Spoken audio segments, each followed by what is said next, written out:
mungkin banyak menyita waktu kita, tapi insya Allah nilai share untuk nuansa kolektif dan positif itu akan kita menaikkan secara sama-sama.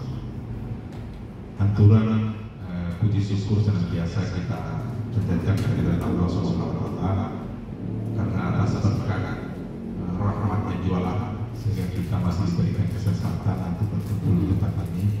Insya Allah akan memberikan faedah yang positif. Dan lupa pula kita kirimkan salam dan taslim ke junjungan Nabi besar Nabi Allah Muhammad SAW yang merupakan suatu petunjuk positif yang selalu diberikan kepada kita. Dari beliau kita belajar banyak bahwa nilai kolektif, nilai berjamaah, dan senantiasa menjadi insan pembelajar itu tiada hentinya. Pada hari ini, insya Allah ada kegiatan yang dilakukan oleh rekan-rekan kita, termasuk yang moderator, akan diadakan destinasi aksi tabung yang positif. Ini selaras dengan rapor sekolah kita. Jadi hasil pembicaraan selaras dengan rapor sekolah kita bahwa salah satu penguatan yang ada di rapor sekolah kita adalah bagaimana tingkat penganalisa yang tajam, dalam kritis yang tajam, serta kemampuan untuk mengolah suatu hal yang bernuansa positif. Selain itu, hasil diskusi kemarin dengan Bapak Kepala Sekolah bahwa insya Allah nanti ini akan menjadi rujukan kita untuk menjadikan visi misi sekolah yang lebih baik ke depan. Insya Allah akan lebih baik ke depan. Tapi untuk lebih memberikan arah pencerahan kepada kita, waktu dan kesempatan insya Allah akan dibawakan akan dibuka oleh lokasi Humas, dan untuk lebih efektif dan efisiensi waktu saya silakan dengan hormat.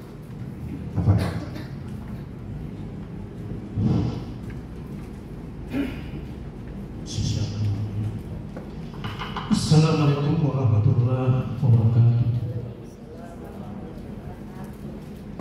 Alhamdulillah, kita panjatkan kehadirat Allah Subhanahu wa Ta'ala di mana telah mengatur nimbala sehingga kita bisa berkumpul tempat ini guna melaksanakan kegiatan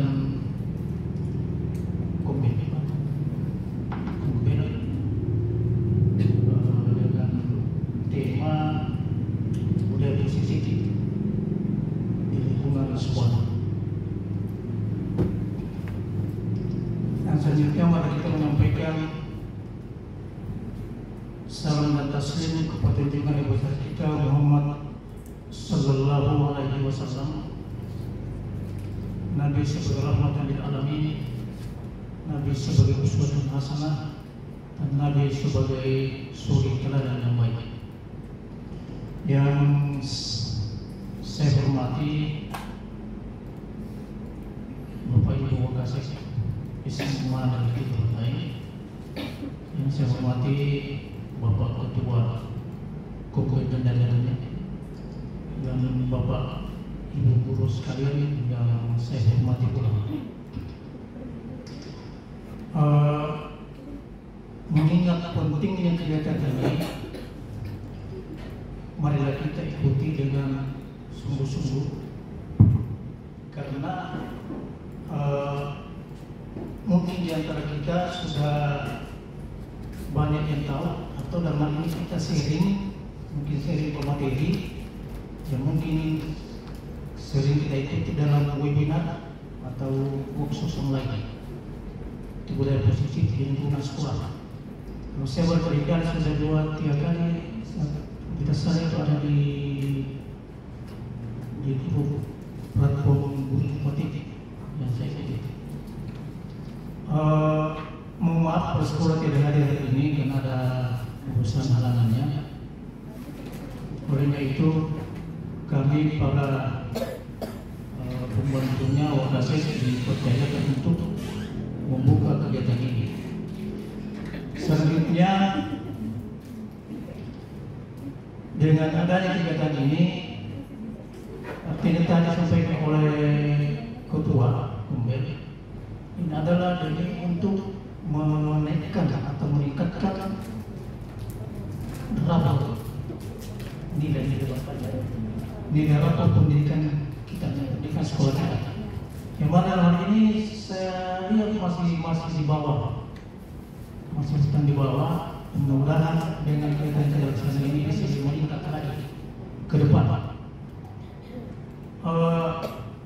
Bapak Ibu sekalian saya hormati, demi efektifnya waktu, oleh karena itu Bapak Ibu sekalian, sebenarnya kalau kita undangan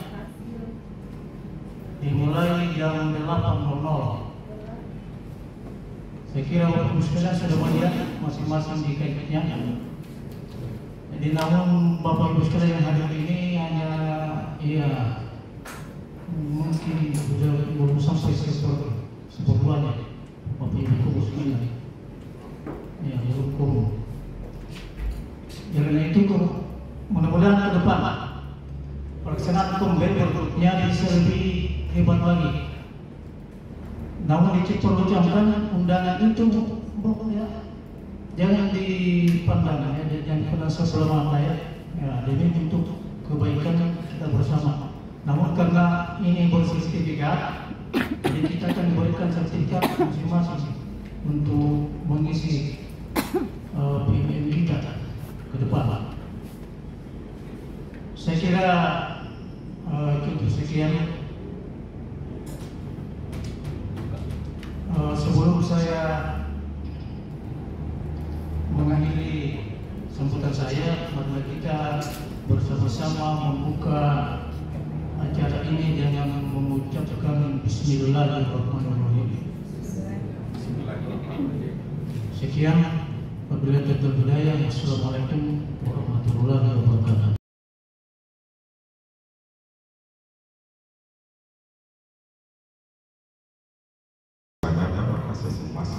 Yang telah membuka acara, yakin dan percaya kuantitas juga kualitas. Jadi sedikit banyak yang di sini insya Allah akan memberikan ruang nanti untuk pembahasan selanjutnya. Oke, mungkin dengan dibukanya acara kegiatan diseminasi aksi nyata budaya positif di lingkungan sekolah, insya Allah mohon maaf Bapak Ibu, jadi saya ingin tekankan kembali ini adalah saran untuk sharing. Jadi kita sharing. Jadi seperti yang dikatakan oleh Bapak Wakasek tadi, bahwa sudah banyak kegiatan yang kita lakukan secara kolektif. Bapak Ibu sudah mengikuti seminar, workshop, insya Allah kita sharing. Yang entitasnya, yang endingnya nanti akan ngaruh kepada sekolah kita. Jadi ini yang akan kita cari untuk endingnya nanti akan ngaruh kepada sekolah kita. Oke. Untuk sesi berikutnya, jadi supaya efektif kegiatan kita, sesi berikutnya saya persilahkan kepada rekan saya Ibu Haminah, insyaallah akan memaparkan materi mengenai hal yang telah yang masih bernuansa positif. Waktu dan kesempatan saya persilahkan kepada Ibu Haminah. Kita telah membahas bagaimana posisi sebenarnya seorang guru yang tataran ideal. Jadi kalau Mas Awal bilang tadi bahwa ada konsep misalnya 5 posisi kontrol tercover semuanya. Bunda kita sudah mengatakan sudah tercover secara semuanya. Itulah salah satu hal yang paling fundamental menjadi seorang guru. Jadi suka duka menjadi guru itu luar biasa. Kadang kita di posisi sebagai penghukum, kadang kita di posisi sebagai teman, kadang kita sebagai manajerial. Jadi ada hal yang paling fundamental bahwa untuk mengatasi hal-hal yang seperti ini, tentunya ada trik dan treatment yang harus kita lakukan. Jadi kalau posisi-posisi apa-apa yang menjadi hambatan dalam misalnya lingkungan sekolah kita akan menjadi suatu paripurna apabila kita mencari solusinya. Jadi dihajar Jawa Tengah kembali bahwa tempatkan posisi murid pada kodratnya. Jadi kodratnya itu yang dulu dari sekarang beda generasi. Antara generasi kolonial dengan generasi strawberry itu beda. Jadi ada pasca kolonial, ada generasi strawberry dan ada generasi yang angkat sekarang. Oke, next. Oke, sebelum kita misalnya melakukan hal yang telah diuraikan tadi, tapi kita perlu membuat suatu konsensus berjamaah. Jadi ada visi yang ingin kita lihat ke depan. Apa yang kita harapkan? Apa hal-hal yang kita inginkan? Supaya apa? Supaya dalam menangani kasus per kasus itu mampu kita terjemahkan dengan cara berpikir positif. Jadi dalam budaya positif, entitas yang paling utama adalah kolaboratif, kerjasama yang baik dan benar. Dan mungkin kepala sekolah mampu menyelesaikan semua permasalahan di sekolah. Semua batok kepala ini yang ada, mari kita lahirkan, mari kita samakan persepsi. Supaya apa? Supaya sekolah ini mampu bergaul dengan baik. Oke, next. Yang kuning ini. Yang kuning. Tapi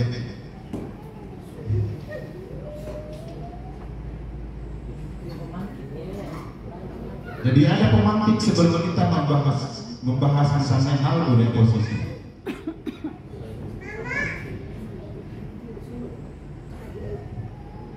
Banyak terjadi dalam realitas kita.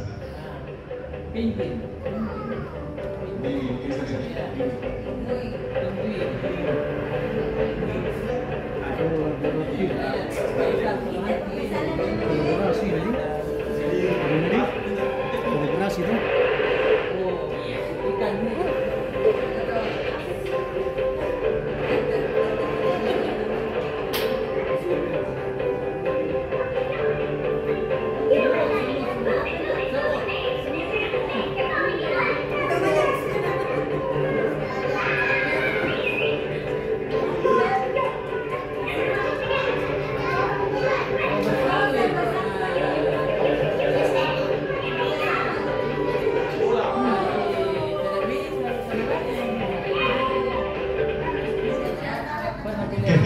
Kira-kira apa teman-teman guru-guru hebat semua? Apa yang bisa kita lihat dari cuplikan yang berdasar tadi? Bahwa ternyata entitas yang paling utama dalam sebuah komunitas harus dieksekusi secara berjamaah. Jadi visi sebagus apapun misalnya pemaparan rekan-rekan saya, secantik apapun yang kita tawarkan, tanpa ada nawawi yang baik untuk kita kolaboratif secara sama-sama, tidak akan ada apa-apa. Jadi poin-poin seperti itu mungkin perlu kita lihat sebagai suatu pemantik untuk kita, bahwa hal-hal yang seperti ini mungkin kecil kelihatan. Bagaimana tadi pemilih mampu mengeksekusi, mampu menyelamatkan dirinya dengan cara kolektif. Kalau dia sendiri mungkin akan dengan cepat, orang lain akan tangkap. Kalau misalnya Ibu Nurbaina sendiri yang bekerja, tidak akan mungkin. Kalau Bunda sendiri, Ibu Salma sendiri yang bekerja, tidak akan mungkin. Pak Salma sendiri yang ada, tidak akan mungkin. Jadi kita butuh pengakuan secara kolektif. Jadi mari kita sama-sama membangun. Tapi strategi yang harus kita lakukan, ini adalah strategi idealnya menurutnya. Tapi itu bisa bergeser nantinya. Oke, next. Jadi ada hal yang perlu dilihat, bahwa ternyata dalam menyelesaikan permasalahan itu tidak perlu juga dengan kekerasan. Saya selalu katakan sebagai pemantik awal, bahwa antara generasi kolonial dengan generasi strawberry itu beda. Dalam suatu riset, generasi sekarang ini adalah generasi yang rapuh, sedikit baper. Generasi yang rapuh kalau pendekatan secara kolonial, secara pasca kolonial, mungkin pada waktu misalnya fase saya ditendang, di apa, dijemur, di apa semuanya, tidak masalah. Tapi kalau generasi strawberry yang kita lakukan hal seperti itu akan menjadi masalah. Ternyata hal-hal seperti ini harus kita lihat berdasarkan cara penyelesaian yang strategik, adaptif, dan sesuai dengan nilai-nilai posisi yang ada. Salah satunya adalah poin restitusi. Jadi ada 3 fondasi pokok yang harus kita lakukan sebelum kita memberikan suatu justifikasi kepada anak. Apa itu restitusi? Restitusi adalah proses menciptakan kondisi. Jadi merekondisikan, mengembalikan posisi siswa pada posisi kelompoknya. Walaupun dia bersalah, tetapi dia kondisikan pada kondisi kelompoknya. Supaya apa? Supaya bisa diberi kembali kelompoknya. Itu namanya restitusi. Tadi sudah dipaparkan oleh rekan kita bahwa posisi guru itu ada 5. Salah satunya adalah penghukum. Kira-kira kalau kita menghukum saja siswa kita melepas seperti itu, bagaimana luka yang ada pada posisi diri siswa kita? duka, dendam, perasaan itu harus kita recovery dengan baik. Cara merecovery dengan baik adalah dengan menempatkan posisi restitusi. Untuk menjadi sebagai bank pembanding, saya klik di sini. Ini saya buat berdasarkan anak-anak kemarin.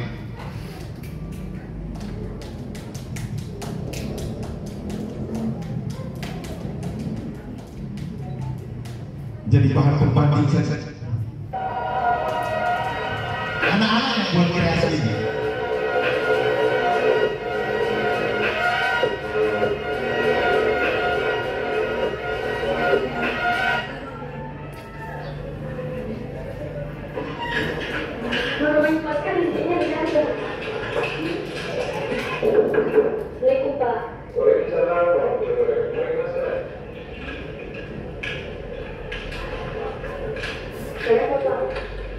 Oh, sudah dipanggil sama temannya tadi. Iya. Sebenarnya saya dengar-dengar ini sering bolos ya. Kenapa sering bolos? Saya belum suka dengan bayarnya, Pak. Kamu belajar apa kira-kira misalnya seperti apa ya? Tidak terlalu suka, terlalu nyaman. Sosiologi. Waduh, sosiologi kebetulan pelajaran saya lagi. Ya, masalahnya di mana sih sebenarnya? Gurunya kurang asik, Pak. Gurunya kurang asik. Apalagi yang membuat kita itu yang sering bolos. Selain itu apa? Saya tidak nyaman dengan kelasnya, Pak. Waduh, masalahnya di mana kelasnya? Ada teman yang tidak terlalu sefrekuensi ya? Oh gitu. Sebenarnya ada begitu manusia. Ya kalau misalnya persoalan gurunya nggak suka, nggak senang sama gurunya, mungkin bagus barangkali kita komunikasi sama baik. Cerita baik-baik sama gurunya. Dan persoalannya teman yang nggak terlalu kelas, yang nggak terlalu nyaman, mungkin kita bisa cerita baik-baik dengan temannya. Kan persoalan yang paling pertama kan ada hal yang paling mendesak itu bahwa kita punya keyakinan di kelas. Atau bagaimana menurut kita? Mungkin ada pendapat lain, saya kasih kesempatan. Kedepannya saya akan lebih baik lagi, Pak. Saya lebih bertemu dengan teman saya. Terima kasih banyak. Ternyata memang perubahan itu proses.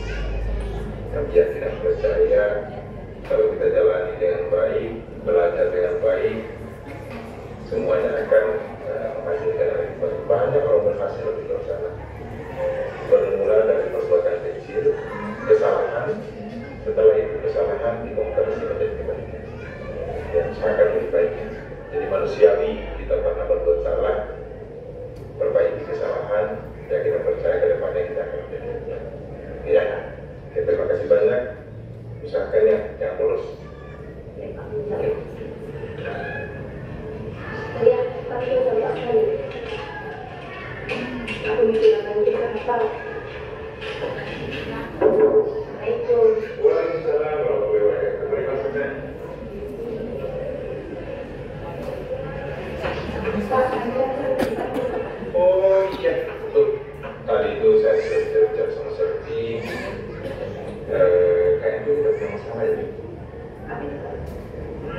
Saya dengar dari teman guru kita sering ribut di kelas tuh. Kira-kira kenapa bisa sering begitu sih sebenarnya? Ini Pak, saya sering ribut karena laki-laki teman kelas saya sering mengganggu. Saya bilang, oh, siapa sih yang biasanya sering seperti itu? Eril. Oh iya. Ya terkadang juga sih dari kita juga, kadang kita berikan kesempatan sedikit. Atau memang kalau memang dananya dari teman, nantilah kita bisa panggil lagi misalnya sini. Tapi kira-kira bagus tidak kalau di kelas? Tidak, Pak. Tapi Eril sering duluan, Pak. Tapi memang kayak manusiawi memang kadang fase-fase itu yang mengganggu temannya, mencari perhatian, atau misalnya kira-kira apa yang paling mendasar selain itu? Apakah misalnya ada masalah-masalah yang lain? Saya juga berpikir sama Pak.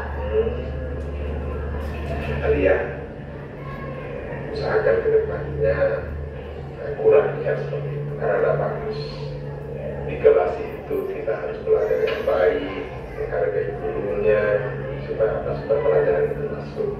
Tujuannya cita-cita kalian menjadi apa? Psikolog. Aduh, apalagi jadi psikolog, minimal harus tahu mengenai kepribadian, harus tahu kira-kira bagaimana mengembangkan diri dan harus memberikan solusi nanti sama teman-teman. Ya, jadi usahakan ke depan lebih baik. Dan yang paling penting, kita kan sudah membuat keyakinan di kelas. Jaga sikap, jaga perilaku, dan belajar. Keyakinan kelas itu harus kita upayakan dari tindakannya. Jadi untuk besok-besok, semua sekali lagi belajar lebih baik. Agar menjadi anak yang seperti cita-citanya awal tadi, menjadi seorang psikolog yang hebat. Oke, kasih banyak ya. Terima kasih. Ya. Oke, terima kasih banyak. Dua variabel tadi menjadi pembanding kita sebagai pemantik kita juga untuk mendiskusikan sebenarnya banyak perihal-perihal, banyak irisan-irisan masalah yang kadang seperti yang kita lakukan, seperti yang terjadi. Misalnya posisi Anda seperti apa. Jadi kita kembali ke konsep awal bahwa jangan hanya memberikan suatu legitimasi hukum, jangan hanya menghukum, tetapi kita tidak melepas begitu saja, tidak merecovery luka yang tadi. Saya tadi sebagai contoh saja, banyak yang terjadi di kehidupan kita, kita menghukum anak, tetapi kita tidak memberikan mengobati luka yang ada. Jadi ini hal-hal yang paling fundamental adalah memberikan laboritas kepada anak. Ingat, saya sudah katakan bahwa posisi generasi sekarang adalah generasi yang sangat rapuh. Anak-anak kita rapuh, baperan, sedikit-sedikit dia bermain di medsos, sedikit-sedikit seperti apa? Karena tidak ada keintiman, nilai-nilai chemistry yang tidak ada. Restitusi ini akan membangun chemistry positif. Apa-apa misalnya dari video tadi, kita lakukan harus kita mengecek dulu, kita gunakan 3 langkah. Ada 3 langkah, posisi 3 langkah yang harus kita lakukan. Pertama adalah kita mengidentifikasi dulu, anaknya seperti apa, yakin dan percaya Bapak Ibu hebat, ini sudah dilakukan. Cuma persoalan nama saja yang berganti. Apakah ada nama tersendiri di Bapak Ibu hebat? Tapi nama yang menjadi konsensus bahwa ini adalah menurut psikolog, bahwa ini adalah salah satu strategi namanya restitusi. Poin pertama adalah tanyakan dulu, kenapa mereka seperti itu? Dekati dulu secara emosional, sterilkan dulu. Jadi identifikasi sih seperti apa. Ada poinnya adalah melakukan menstabilkan identitas. Setelah kita menstabilkan identitas, validasi tindakan yang salah. Tadi bisa validasi, kenapa bisa seperti itu? Kenapa seperti ini? Ajak mereka supaya lebih curhat, supaya apa? Kesan mereka bukan menjadi dipanggil. Ini yang kesalahan juga yang pernah kita lakukan. BK itu dijadikan sebagai tempat penyanderaan. BK dijadikan sebagai, kalau Pak Aman bilang adalah bengkelnya memperbaiki, salah ternyata. Jadi bimbingan konseling itu adalah masing-masing identitas gurunya sebagai pembimbing, kita sebagai pembimbing. Jangan sampai misalnya hanya sebagai BK saja tempat untuk membimbing, kita ini ada sebagai pembimbing. Kalau Ki Hajar mengatakan adalah kita adalah penuntut, tidak ada siswa yang bodoh, cuma belum menemukan titik tepat pada posisi guru. Seorang Yohanes, dia menantang dirinya, meminta anak-anak, dia katakan, kasih sayang saya 10 orang atau lebih orang terbodoh di Indonesia. Dia memilih Papua. Akhirnya didatangkan anak Papua dan berhasil menjadi juara dunia Olimpiade Fisika. Bayangkan, tidak ada orang yang bodoh, cuma mereka belum menemukan titik temu kemestrinya dengan guru. Itu yang ingin dicari oleh restitusi. Jadi poin-poin restitusi itu sudah jelas. Setelah kita tanyakan, kita identifikasi, baru kita berikan nilai solutif. Poin terakhir adalah keyakinannya. Tapi nanti akan dibahas oleh rekan saya. Saya lanjut. Restitusi adalah proses menciptakan kondisi bagi murid untuk memperbaiki kesalahan mereka, sehingga mereka bisa kembali pada kelompok mereka. Kita kembalikan kepada kelompok mereka. Salah satu kesalahan kita adalah setelah kita memberikan hukuman, kita tidak recovery, kita lepas seperti itu aja. Akhirnya apa? Menjadi bola liar. Akhirnya menjadi abilitas pada diri siswa. Saya nangkapnya memang Saya bodoh, kalau bodoh, labelitas itu yang harus bisa perbaiki. Cocok kalau dikatakan memang zamannya sekarang ini, apalagi sekolah kita ini tidak bisa pakai ini. Coba dulu dah. Buktinya banyak yang tidak menggunakan secara fisik, tetapi mampu berhasil mendidik dengan baik. Buktinya banyak juga rekan-rekan kita dengan pola pendekatan humanis mampu memperbaiki dengan keadaan. Nah, apa-apa. Semakin banyak cara untuk mencoba, semakin lebih baik ke depan. Restitusi juga merupakan proses kolaboratif. Jadi ajarkan mereka, biasakan mereka untuk coba sama-sama, biasakan kerjasama yang baik, membantu murid berpikir tentang seperti apa yang mereka inginkan. Jadi ada goal, ada tujuan yang ingin dikejar, ada tujuan yang semestinya. Salah satu misalnya pertanyaan restitusi adalah kesalahan itu, kita ini manusia tidak terlepas dari kesalahan. Jadi kembalikan pada posisinya supaya mereka sadar secara kolektif bahwa saya ini ternyata sudah salah. Kamu tentu punya alasan mengapa melakukannya. Ini ada poin validasi tindakan yang salah. Setelah itu ada cara yang efektif untuk mendapatkan apa yang kamu butuhkan. Tanyakan seperti ini. Jadi sudah dua video tadi sudah memberikan pertanyaan bahwa poin yang terakhir adalah menanyakan keyakinan kelas. Ingat, ada perbedaan signifikan antara keyakinan kelas dengan peraturan dengan peraturan.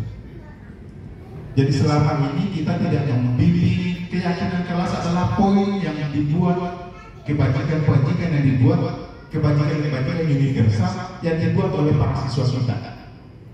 Buatkan mereka secara kolektif, kira-kira misalnya seperti apa yang semestinya dan seharusnya supaya mereka lebih bagus ke depan. Nilai-nilai seperti ini. Setelah kita menstabilkan diri kita, setiap orang pernah melakukan kesalahan, kita stabilkan. Kamu bukan satu-satunya yang pernah melakukan. Tadi saya sudah tanyakan, setiap orang itu punya pernah melakukan kesalahan. Tapi kita belajar berangkat dari kesalahan. Setelah itu baru kita endingnya nanti kita kelas. Oke, next. Ini ciri-ciri restitusi seperti apa? Ini ciri-ciri tadi restitusi. Kalau restitusi adalah mengembalikan pada posisi normalnya. Ada ciri-cirinya, bukan untuk tapi untuk belajar dari kesalahan. Ingat, kita ini manusia bukan malaikat. Jadi setiap orang punya jejak track record kesalahan, tetapi bukan berarti dari track record kesalahan kita tidak belajar menyadari diri dan untuk memperbaiki diri ke depan. Seperti itu pula posisi siswa kita. Empatilah kepada siswa kita, empatilah kepada murid. Percaya, yakin dan percaya. Karena pola pendekatan kita yang konsisten, humanis dan empati, yakin dan percaya. Saya belajar banyak pada Pak Haji. Pak Haji bisa menempatkan diri pada posisi teman. Ingat, banyak misalnya siswa yang sudah menjadi alumni, kalau kata Pak Haji itu seperti apa? Bisa menempatkan diri pada posisi teman, mengerti keadaan, memberikan ruang untuk mereka curah pendapat, belajar dari kesalahan. Biasakan saya katakan bahwa setiap orang itu manusia. Belajar banyaknya dari kesalahan kita. Kasih variabel pembanding di luar. Kenapa saya mengajak anak-anak biasa memberikan materi di bawah pohon asam, supaya mereka tahu mana misalnya kira-kira kalau kita pada posisi yang sekarang antara berhasil dengan tidak berhasil, supaya mereka terbuka pemikiran. Oh, kalau saya nanti kalau tidak belajar Pak bisa jadi seperti ini ya. Buat mereka orientasi menerawang lebih jauh, belajar dari kesalahan, memperbaiki hubungan. Jadi ada koneksi yang positif, memperbaiki. Jadi biasanya kalau kita misalnya sudah menghukum anak-anak, kita tidak perbaiki hubungan yang ada, putuskan di situ, yakin dan percaya tentang itu muncul. Ada tawaran, bukan paksaan. Jadi ditawar, mereka ditawar. Biarkan mereka menawarkan, kira-kira kalau saya seperti ini Pak, insya Allah ke depan seperti ini, yakinkan iya. Bisa jadi kita akan seperti ini. Jadi mereka menawar, kita tidak memaksa. Jadi memang kalau konsepnya memang tatarannya ideal sekali. Pertanyaan paling fundamental, kalau dieksekusi di lapangan Pak, si ini lari-lari, baru ditanya lari-lari. Ingat, titik poin jenuhnya untuk memperbaiki ada. Kalau bahasa Inggris ada disclaimer, ada titik nanti akan kita garis bawah underline. Ini bukan posisi tawar pada anak yang berkebutuhan khusus. restitusi tidak berfungsi pada anak yang berkebutuhan khusus. Karena nggak bisa kita paksakan ini pada anak yang berkebutuhan khusus. Ini masih standar-standar yang normal. Saya lanjut. Sekarang yang kita pertanyakan, apa perbedaan hukuman, konsekuensi, dan restitusi? Tadi sudah diuraikan oleh rekan kita. Kalau hukuman sesuatu yang menyakitkan harus terjadi, wajib hukumnya negatif. Tidak ada tawar menawar. Kalau tidak pakai ini, tidak ada tawar menawar. Harus pakai ini. Biasanya hukuman itu lebih tinggi derajatnya. Lebih tinggi karena persoalannya sudah legitimasi. Konsekuensi hasil dari hukuman itu ada konsekuensinya, tapi sifatnya masih sesuatu harus terjadi. Ada konsekuensinya. Kalau kamu lakukan ini, kira-kira konsekuensinya seperti apa? Tapi kalau restitusi banyak opsi-opsinya. Bukan hanya kamu seperti ini, kira-kira seperti ini. Jadi multitafsir, dia dikasih multi kesempatan untuk memilih. Tapi ini akan dikatakan lagi bahwa akan menjadi repot nantinya. Tidak repot sih Pak. Kalau kita mengulangi, Bapak Ibu hebat, tidak repot kalau kita mengulangi. Sebenarnya sudah banyak yang memulai, cuma namanya totok yang belum ditahu ini adalah restitusi. Saya yakin dan percaya, cuma namanya totok belum ditahu. Hukuman tidak nyaman untuk murid, anak untuk jangka waktu panjang. Sedangkan konsekuensi tidak nyaman untuk murid, anak untuk jangka waktu pendek. Konsekuensi jangkanya waktu pendek. Sedangkan restitusi adalah menguatkan untuk murid, anak dalam jangka waktu panjang. Ada orientasi misalnya ke depannya yang ingin diharapkan kepada anak. Anak sebagai akses positif. Kalau saya bahasakan akses positif. Karena persoalan apa? Diberikan ruang nanti ke depan, kira-kira kamu akan menjadi seperti apa? Setelah kamu jadi seperti apa, kamu akan bermakna seperti apa nanti? Buka keran berpikirnya, olah dia, ajak dia diskusi dengan baik. Jangan hanya menghukum, tetapi berikan misalnya kira-kira opsi tawaran yang lainnya, yang lebih humanis dan memiliki jangka waktu yang panjang. Supaya apa? Supaya mereka memiliki kapasitas untuk memilih pilihan-pilihan hidupnya. Jangan paksakan anak yang tidak sosiolog, yang tidak suka sosiologi, harus suka. Jangan paksakan ikan untuk memanjat tadi yang dikatakan oleh Ibu. Jangan paksakan ikan loh untuk memanjat pohon, tapi kasih monyet untuk memanjat pohon. Jangan paksakan ikan untuk misalnya memetik buah pepaya, tapi beri ruang kepada, kasih air kepada ikan supaya dia bisa menerobos lebih banyak. Jadi intinya adalah posisi kodratinya. Murid ini ditempatkan pada kodrat. Tuntun dia, buka baik-baik kira-kira apa keinginannya. Pertanyaannya, bagaimana kalau pelajaran saya nanti Pak, saya kasih nilai anak-anak tidak suka? Ingat, ada pola-pola pendekatan yang membuat mereka itu suka. Yakin saja, Bapak ini hebat semuanya di sini. Tidak ada mungkin banyak jalan menuju ke roh. Banyak trik yang bisa mendekatkan kita dengan siswa kita. Yakin dan percaya pasti banyak cara. Tinggal kita misalnya kelola dengan baik dan benar. Oke, saya lanjut. Restitusi fokus pada solusi. Ingat, solusi. Jadi ada solusi yang kita tawarkan. Apa yang kita lakukan, solusinya seperti apa? Buat mereka supaya apa? Supaya berpikir kritis nantinya. Restitusi yang paling murid pada kelompoknya. Oke, next. Nah, ini tadi sudah dimaksakan. Tadi bahwa, tapi ingat poin-poin posisi kontrol tadi dalam restitusi harus diterapkan oleh seorang guru. Sudah dibahasakan oleh rekan saya. Saya hanya berbicara dampaknya saja. Oke, dampaknya kira-kira misalnya posisi kontrol restitusinya seperti apa? Misalnya hukuman.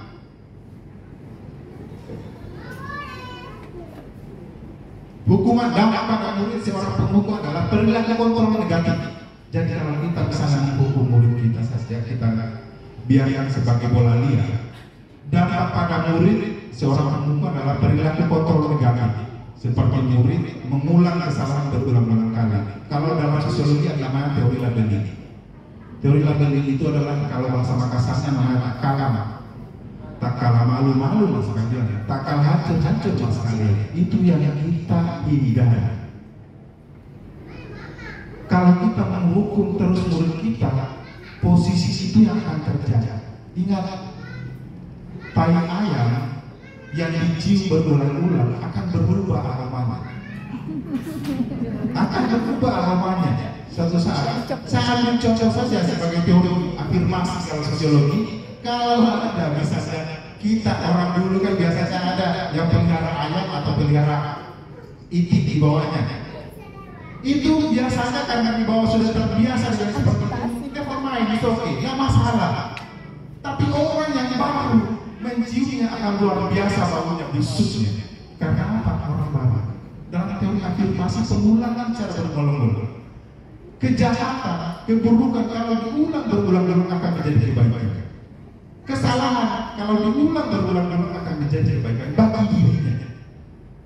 Jadi itu yang posisi labeling ini yang dikhawatirkan. Penghukum dampaknya pada murid ini seperti apa? Merasa sensasi teraniaya, itu yang kita maksudkan. Oke, next. Pembuat merasa bersalah. Tadi itu saya menempatkan siswa merasa bersalah dengan kesalahan. Dalam konteks restitusi merasa bersalah, buat siswanya merasa bersalah. Saya minta maaf Bu, saya minta maaf Pak karena telah melakukan hal seperti ini. Saya merasa bersalah. Saya salah, saya tidak akan mengulangi hal seperti itu. Saya yakin dan percaya Bapak Tinggi hebat sudah melakukan ini. Tinggal namanya totok yang akan berubah-ubah dari fase kementerian ke kementerian. Oke, next. Teman, ini tadi yang Ibu Anita mengatakan bahwa posisi teman. Kita sebagai teman membangun suatu hubungan yang baik dan benar sebagai teman. Jadi ada posisi sebagai teman. Buatlah siswa ini sebagai rekan kita, teman kita.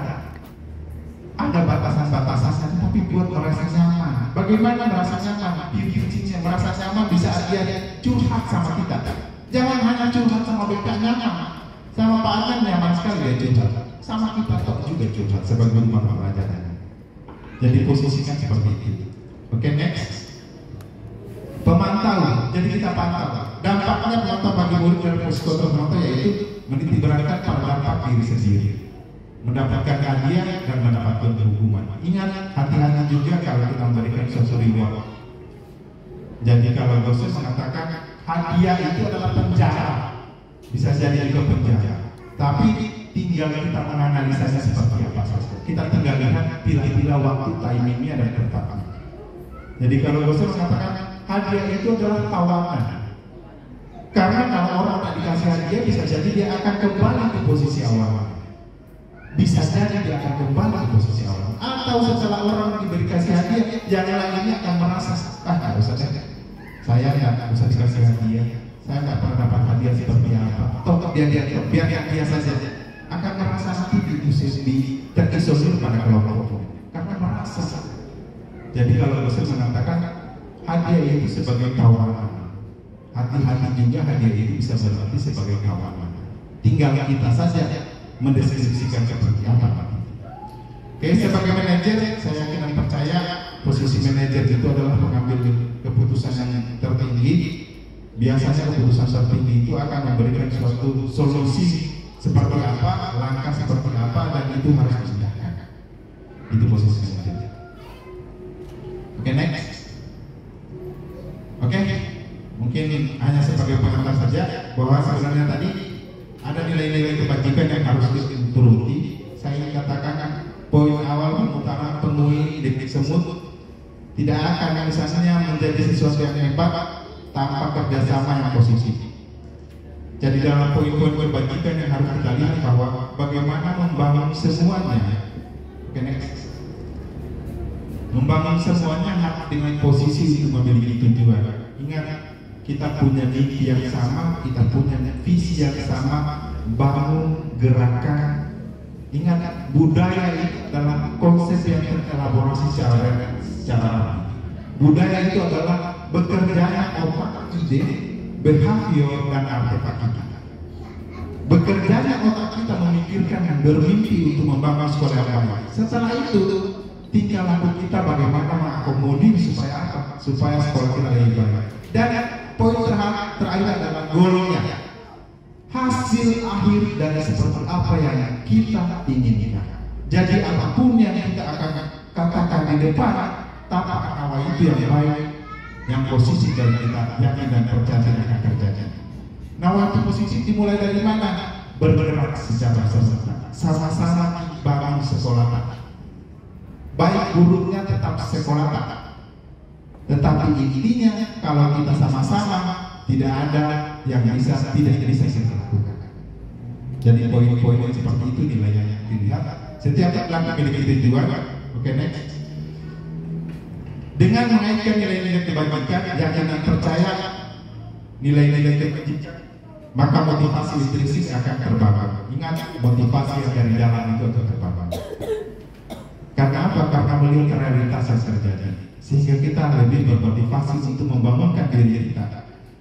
1000 langkah bisa tercapai dimulai dari 1 langkah. 1000 langkah dimulai dari 1 langkah. Kalau kita mampu tergerak, mampu juga bergerak, dan mampu juga menggerakkan secara sama-sama. Oke? Mungkin cuma ini barangkali sebagai pentingnya. Masih ada rekan saya yang melihat saya tadi, kira-kira kapan berhentinya ya. Nah, insya Allah ke depan untuk poin nanti kita bertanya, ada nanti sesi terakhir, siapkan sama-sama. Tapi saya ingin katakan kepada teman-teman semua, next.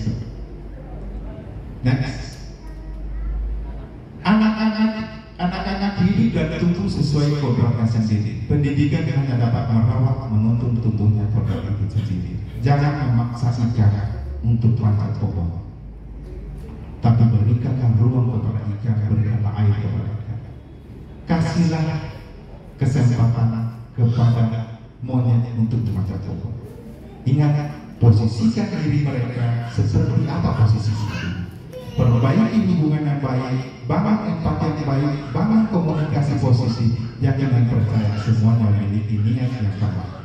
Saya kembali kepada konsensual bahwa tidak ada yang terjadi tanpa kita lakukan secara kolektif. 1 bapak kepala tidak ada apa-apa, tapi 1000 bapak kepala bisa melahirkan gerakan yang lebih baik. Wabillahi taufiq wal hidayah. Assalamualaikum warahmatullahi wabarakatuh. Kita telah membahas bagaimana posisi sebenarnya seorang guru yang tataran ideal. Jadi kalau Mas Awal bilang tadi bahwa ada konsep misalnya 5 posisi kontrol terus tercover semuanya. Bunda kita sudah mengatakan sudah tercover secara semuanya. Itulah salah satu hal yang paling fundamental menjadi seorang guru. Jadi suka duka menjadi guru itu luar biasa. Kadang kita di posisi sebagai penghukum, kadang kita di posisi sebagai teman, kadang kita sebagai manajerial. Jadi ada hal yang paling fundamental bahwa untuk mengatasi hal-hal yang seperti ini, tentunya ada trik dan treatment yang harus kita lakukan. Jadi kalau posisi-posisi apa-apa yang menjadi hambatan dalam misalnya lingkungan sekolah kita akan menjadi suatu paripurna apabila kita mencari solusinya. Jadi lihatlah Jawa Tengah kembali bahwa tempatkan posisi murid pada kodratnya. Jadi kodratnya itu yang dulu dari sekarang beda generasi. Antara generasi kolonial dengan generasi strawberry itu beda. Jadi ada pasca kolonial, ada generasi strawberry, dan ada generasi yang angkat sekarang. Oke, next.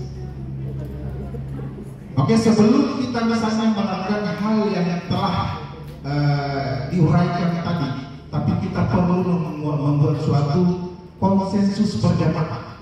Jadi ada visi yang ingin kita lihat ke depan. Apa yang kita harapkan? Apa hal-hal yang kita inginkan? Supaya apa? Supaya dalam menangani kasus per kasus itu mampu kita terjemahkan dengan cara berpikir positif. Jadi dalam budaya positif, entitas yang paling utama adalah kolaboratif, kerjasama yang baik dan benar. Dan mungkin kepala sekolah mampu menyelesaikan semua permasalahan di sekolah. Semua batok kepala ini yang ada, mari kita lahirkan, mari kita samakan persepsi supaya apa? Supaya sekolah ini mampu bergaul dengan baik. Oke, next. Kirkian kuning ini. Kirkian kuning. Oke.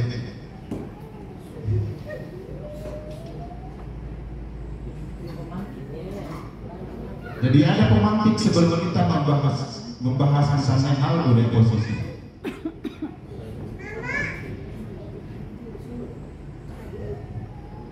banyak terjadi dalam realitas kita.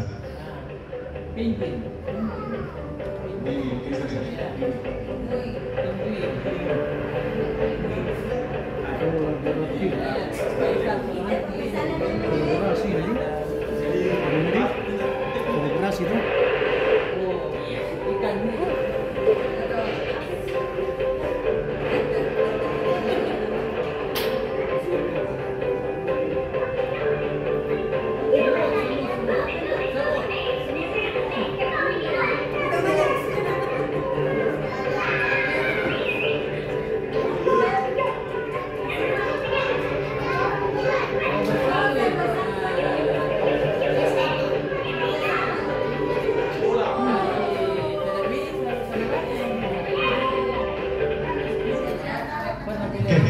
Kira-kira apa teman-teman guru-guru hebat semua? Apa yang bisa kita lihat dari cuplikan yang berdasar tadi? Bahwa ternyata entitas yang paling utama dalam sebuah komunitas harus dieksekusi secara berjamaah.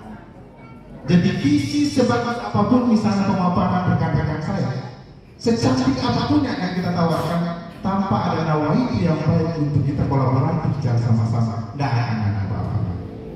Jadi poin-poin seperti itu mungkin perlu kita lihat sebagai suatu pemantik untuk kita bahwa hal yang seperti ini mungkin kecil kelihatan. Bagaimana tadi pemilih mampu mengeksekusi, mampu menyelamatkan dirinya dengan cara kolektif. Kalau dia sendiri mungkin akan dengan cepat orang lain akan tangkap. Kalau misalnya Ibu Nurbaina sendiri yang bekerja tidak akan mungkin. Kalau Bunda sendiri, Bu Salma sendiri yang bekerja tidak akan mungkin. Pak Salma sendiri yang bekerja tidak akan mungkin. Jadi kita butuh pengakuan secara kolektif. Jadi mari kita sama-sama membangun. Tapi strategi yang harus kita lakukan ini adalah strategi idealnya menurutnya. Tapi itu bisa bergeser nantinya. Oke, next. Jadi ada hal yang perlu dilihat bahwa ternyata dalam menyelesaikan permasalahan itu tidak perlu juga dengan kekerasan. Saya selalu katakan sebagai pemantik awal bahwa antara generasi kolonial dengan generasi strawberry itu beda. Dalam suatu riset, generasi sekarang ini adalah generasi yang rapuh, sedikit baper. Generasi yang rapuh kalau pendekatan secara kolonial, secara pasca kolonial, mungkin pada waktu misalnya fase saya ditendang, di apa, dijemur, di apa semuanya, tidak masalah. Tapi kalau generasi strawberry yang kita lakukan hal seperti itu akan menjadi masalah. Ternyata hal-hal seperti ini harus kita lihat berdasarkan cara penyelesaian yang strategik, adaptif, dan sesuai dengan nilai-nilai posisi yang ada. Salah satunya adalah poin restitusi. Jadi ada 3 fondasi pokok yang harus kita lakukan sebelum kita memberikan suatu justifikasi kepada anak. Apa itu restitusi? Restitusi adalah proses menciptakan kondisi. Jadi merekondisikan, mengembalikan posisi siswa pada posisi kelompoknya. Walaupun dia bersalah, tetapi dia kondisikan pada kondisi kelompoknya. Supaya apa? Supaya bisa diberi kembali kelompoknya. Itu namanya restitusi. Tadi sudah dipaparkan oleh rekan kita bahwa posisi guru itu ada 5. Salah satunya adalah penghukum. Kira-kira kalau kita menghukum saja siswa kita melepas seperti itu, bagaimana luka yang ada pada posisi diri siswa kita? Luka, dendam, perasaan itu harus kita recovery dengan baik. Cara recovery dengan baik adalah dengan menempatkan posisi restitusi. Untuk menjadi sebagai bahan pembanding, saya klik di sini. Ini saya buat berdasarkan anak-anak kemarin.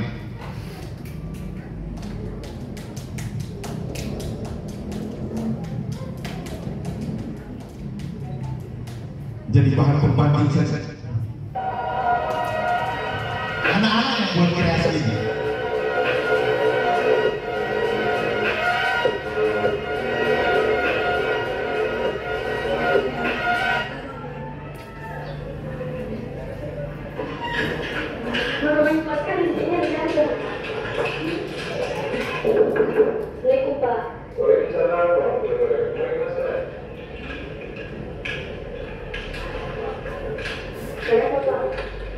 Oh, sudah dipanggil sama temannya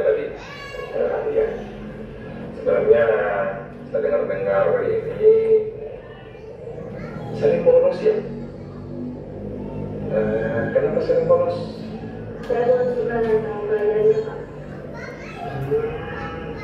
Pelajaran apa kira-kira misalnya seperti apa ya? Nggak terlalu suka, terlalu nyaman. Sosiologi. Waduh, sosiologi kebetulan pelajaran saya lagi. Ya, masalahnya di mana sih sebenarnya? Gurunya kurang asik Pak. Gurunya kurang asik. Apalagi yang membuat kita itu jarang serius. Selain itu apa? Saya tidak nyaman dalam kelasnya Pak. Waduh, masalahnya di mana kelasnya? Ada teman yang nggak terlalu sefrekuensi ya? Oh gitu. Sebenarnya ada begitu manusia. Ya kalau misalnya persoalan gurunya nggak suka, nggak senang sama gurunya, mungkin bagus barangkali kita komunikasi baik-baik, cerita baik-baik sama gurunya. Dan persoalannya teman yang nggak terlalu kelas, nggak terlalu nyaman, mungkin kita bisa cerita baik-baik dengan temannya. Kan persoalan yang paling pertama kan ada hal yang paling mendesak itu bahwa kita punya keyakinan di kelas. Atau bagaimana menurut kita? Mungkin ada pendapat lain, misalnya sesuatu. Kedepannya saya akan lebih baik lagi Pak. Saya lebih bergaul dengan teman saya. Terima kasih banyak. Ternyata memang perubahan itu proses. Tapi yakin percaya kalau kita jalani dengan baik, belajar dengan baik, semuanya akan menghasilkan banyak orang berhasil di luar sana. Bermula dari perbuatan kecil, kesalahan, setelah itu kesalahan dikonversi menjadi kebaikan. Dan akan lebih baik. Jadi manusiawi kita pernah berbuat salah, perbaiki kesalahan, ya kita percaya ke depannya kita akan menjadi baik. Ya, terima kasih banyak. Usahakan yang lulus. Ya Pak. Saya pasti sampai sekali. Aku menjelaskan kita apa? Assalamualaikum. Waalaikumsalam warahmatullahi wabarakatuh. Berikutnya.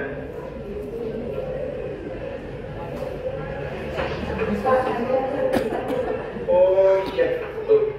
Tadi itu saya sudah bicara sama Serti. Kayaknya kita punya masalah ya. Saya dengar dari teman guru kita sering ribut di kelas tuh. Kira-kira kenapa bisa sering ribut itu sih sebenarnya? Iya Pak, saya sering ribut karena laki-laki teman kelas saya sering mengganggu. Saya tidak tahu siapa sih yang biasanya sering seperti itu. Eril. Oh iya. Ya terkadang juga sih dari kita juga, kadang kita berikan kesempatan sedikit. Atau memang kalau memang dananya dari teman, nanti lagi kita bisa panggil lagi di sana sini. Tapi kira-kira bagus tidak kalau di kelas? Tidak Pak. Tapi Eril sering duluan Pak. Tapi memang kayak manusiawi memang kadang fase-fase itu yang mengganggu temannya, mencari perhatian, atau misalnya kira-kira apa yang paling mendasar selain itu? Apakah misalnya ada masalah-masalah yang lain? Ini juga bersih sama Pak. Kalian usahakan ke depannya kurangi yang seperti itu karena ada bagus. Di kelas itu kita harus belajar yang baik, menghargai gurunya, supaya pelajaran itu masuk. Tujuannya cita-cita kalian menjadi apa? Psikolog. Aduh, apalagi jadi psikolog, minimal harus tahu mengenai kepribadian, harus tahu kira-kira bagaimana mengembangkan diri dan harus memberikan solusi nanti sama teman-teman. Ya, jadi usahakan ke depan lebih baik. Dan yang paling penting, kita kan sudah membuat keyakinan di kelas. Jaga sikap, jaga perilaku, dan belajar. Keyakinan kelas itu harus kita upayakan dari negaranya. Jadi untuk besok-besok, semua sekali lagi belajar lebih baik. Agar menjadi anak yang seperti cita-citanya awal tadi, menjadi seorang psikolog yang hebat. Oke, kasih banyak ya. Terima kasih. Ya. Oke, terima kasih banyak. Dua variabel tadi menjadi pembanding kita sebagai pemantik kita juga untuk mendiskusikan sebenarnya banyak perihal-perihal, banyak irisan-irisan masalah yang kadang seperti yang kita lakukan, seperti yang terjadi. Misalnya posisi anak seperti apa. Jadi kita kembali ke konsep awal bahwa jangan hanya memberikan suatu legitimasi hukum, jangan hanya menghukum, tetapi kita tidak melepas begitu saja, tidak merecovery luka yang ada. Saya tadi sebagai contoh saja, banyak yang terjadi di kehidupan kita, kita menghukum anak, tetapi kita tidak memberikan mengobati luka yang ada. Jadi ingat, hal-hal yang paling fundamental adalah memberikan laboritas kepada anak. Ingat, saya sudah katakan bahwa posisi generasi sekarang adalah generasi yang sangat rapuh. Anak-anak kita rapuh, baperan, sedikit-sedikit dia bermain di medsos, sedikit-sedikit seperti apa? Karena tidak ada keintiman, nilai-nilai chemistry yang tidak ada. Restitusi ini akan membangun chemistry positif. Apa-apa misalnya dari video tadi, kita lakukan harus kita mengecek dulu, kita gunakan 3 langkah. Ada 3 langkah, posisi 3 langkah yang harus kita lakukan. Pertama adalah kita mengidentifikasi dulu, anaknya seperti apa, yakin dan percaya Bapak Ibu hebat, ini sudah dilakukan. Cuma persoalan nama saja yang berganti. Apakah ada nama tersendiri di Bapak Ibu hebat, tapi nama yang menjadi konsensus bahwa ini adalah menurut psikolog, bahwa ini adalah salah satu strategi namanya restitusi. Poin pertama adalah tanyakan dulu, kenapa mereka seperti itu? Dekati dulu secara emosional, sterilkan dulu. Jadi identifikasi sini seperti apa? Ada poinnya adalah melakukan menstabilkan identitas. Setelah kita menstabilkan identitas, validasi tindakan yang salahnya. Tadi bisa validasi, kenapa bisa seperti itu? Kenapa seperti ini? Ajak mereka supaya lebih curhat, supaya apa? Kesan mereka bukan menjadi dipanggil. Ini yang kesalahan juga yang pernah kita lakukan. BK itu dijadikan sebagai tempat penyanderaan. BK dijadikan sebagai, kalau Pak Aman bilang adalah bengkelnya memperbaiki, salah ternyata. Jadi bimbingan konseling itu adalah masing-masing identitas gurunya. Gurunya sebagai pembimbing, kita sebagai pembimbing. Jangan sampai misalnya hanya sebagai BK saja tempat untuk membimbing. Kita ini ada sebagai pembimbing. Kalau Ki Hajar mengatakan adalah kita adalah penuntut. Tidak ada siswa yang bodoh, cuma belum menemukan titik tepat pada posisi guru. Seorang Yohanes, dia menantang dirinya, meminta anak-anak. Dia katakan, kasihkan saya 10 orang atau lebih orang terbodoh di Indonesia. Dia memilih Papua. Akhirnya didatangkan anak Papua dan berhasil menjadi juara dunia Olimpiade Fisika. Bayangkan, tidak ada orang yang bodoh. Cuma mereka belum menemukan titik temu kemestrinya dengan guru. Itu yang ingin dicari oleh restitusi. Jadi poin-poin restitusi itu sudah jelas. Setelah kita tanyakan, kita identifikasi, baru kita berikan nilai solutif. Poin terakhir adalah keyakinannya. Tapi nanti akan dibahas oleh rekan saya. Saya lanjut. Restitusi adalah proses menciptakan kondisi bagi murid untuk memperbaiki kesalahan mereka, sehingga mereka bisa kembali pada kelompok mereka. Kita kembalikan kepada kelompok mereka. Salah satu kesalahan kita adalah setelah kita memberikan hukuman, kita tidak recovery, kita lepas seperti itu aja. Akhirnya apa? Menjadi bola liar. Akhirnya apa? Menjadi abilitas pada diri siswa. Saya nakal memang tak kalah nakal. Saya bodoh tak kalah bodoh. Abilitas itu yang harus bisa perbaiki. Cocok kalau dikatakan memang zamannya sekarang ini, apalagi sekolah kita ini tidak bisa pakai ini. Coba dulu dah. Buktinya banyak yang tidak menggunakan secara fisik, tetapi mampu berhasil mendidik dengan baik. Buktinya banyak juga rekan-rekan kita dengan pola pendekatan humanis mampu memperbaiki dengan keadaan. Nah, apa-apa. Semakin banyak cara untuk mencoba, semakin lebih baik ke depan. Restitusi juga merupakan proses kolaboratif. Jadi ajarkan mereka, biasakan mereka untuk coba sama-sama, biasakan kerjasama yang baik, membantu murid berpikir tentang seperti apa mereka inginkan. Jadi ada goal, ada tujuan yang ingin dikejar, ada tujuan yang semestinya. Salah satu misalnya pertanyaan restitusi adalah, kesalahan itu kita ini manusia tidak terlepas dari kesalahan. Jadi kembalikan pada posisinya supaya mereka sadar secara kolektif bahwa saya ini ternyata sudah salah. Kamu tentu punya alasan mengapa melakukannya. Ini ada poin validasi tindakan yang salah. Setelah itu ada cara yang efektif untuk mendapatkan apa yang kamu butuhkan. Tanyakan seperti ini. Jadi sudah dua video tadi sudah memberikan perbuatan bahwa poin yang terakhir adalah menanyakan keyakinan kelas. Ingat, ada perbedaan signifikan antara keyakinan kelas dengan peraturan dengan peraturan. Jadi selama ini kita tidak membimbing keyakinan kelas adalah poin yang dibuat, kebajikan-kebajikan yang dibuat, kebajikan-kebajikan universal yang dibuat oleh para siswa kita. Buatkan mereka secara kolektif, kira-kira misalnya seperti apa yang semestinya dan seharusnya supaya mereka lebih bagus ke depan. Nilai-nilai seperti ini. Setelah kita menstabilkan diri kita, setiap orang pernah melakukan kesalahan, kita stabilkan. Kamu bukan satu-satunya yang pernah melakukan. Tadi saya sudah tanyakan, setiap orang itu punya pernah melakukan kesalahan. Tapi kita belajar berangkat dari kesalahan. Setelah itu baru kita endingnya nanti kita kelas. Oke, next. Ini ciri-ciri restitusi seperti apa? Ini ciri-ciri tadi restitusi. Kalau restitusi adalah mengembalikan pada posisi normalnya. Ada ciri-cirinya, bukan untuk tapi untuk belajar dari kesalahan. Ingat, kita ini manusia bukan malaikat. Jadi setiap orang punya jejak track record kesalahan. Tetapi bukan berarti dari track record kesalahan kita tidak belajar menyadari diri dan untuk memperbaiki diri ke depan. Seperti itu pula posisi siswa kita. Empatilah kepada siswa kita. Empatilah kepada murid. Percaya, yakin dan percaya.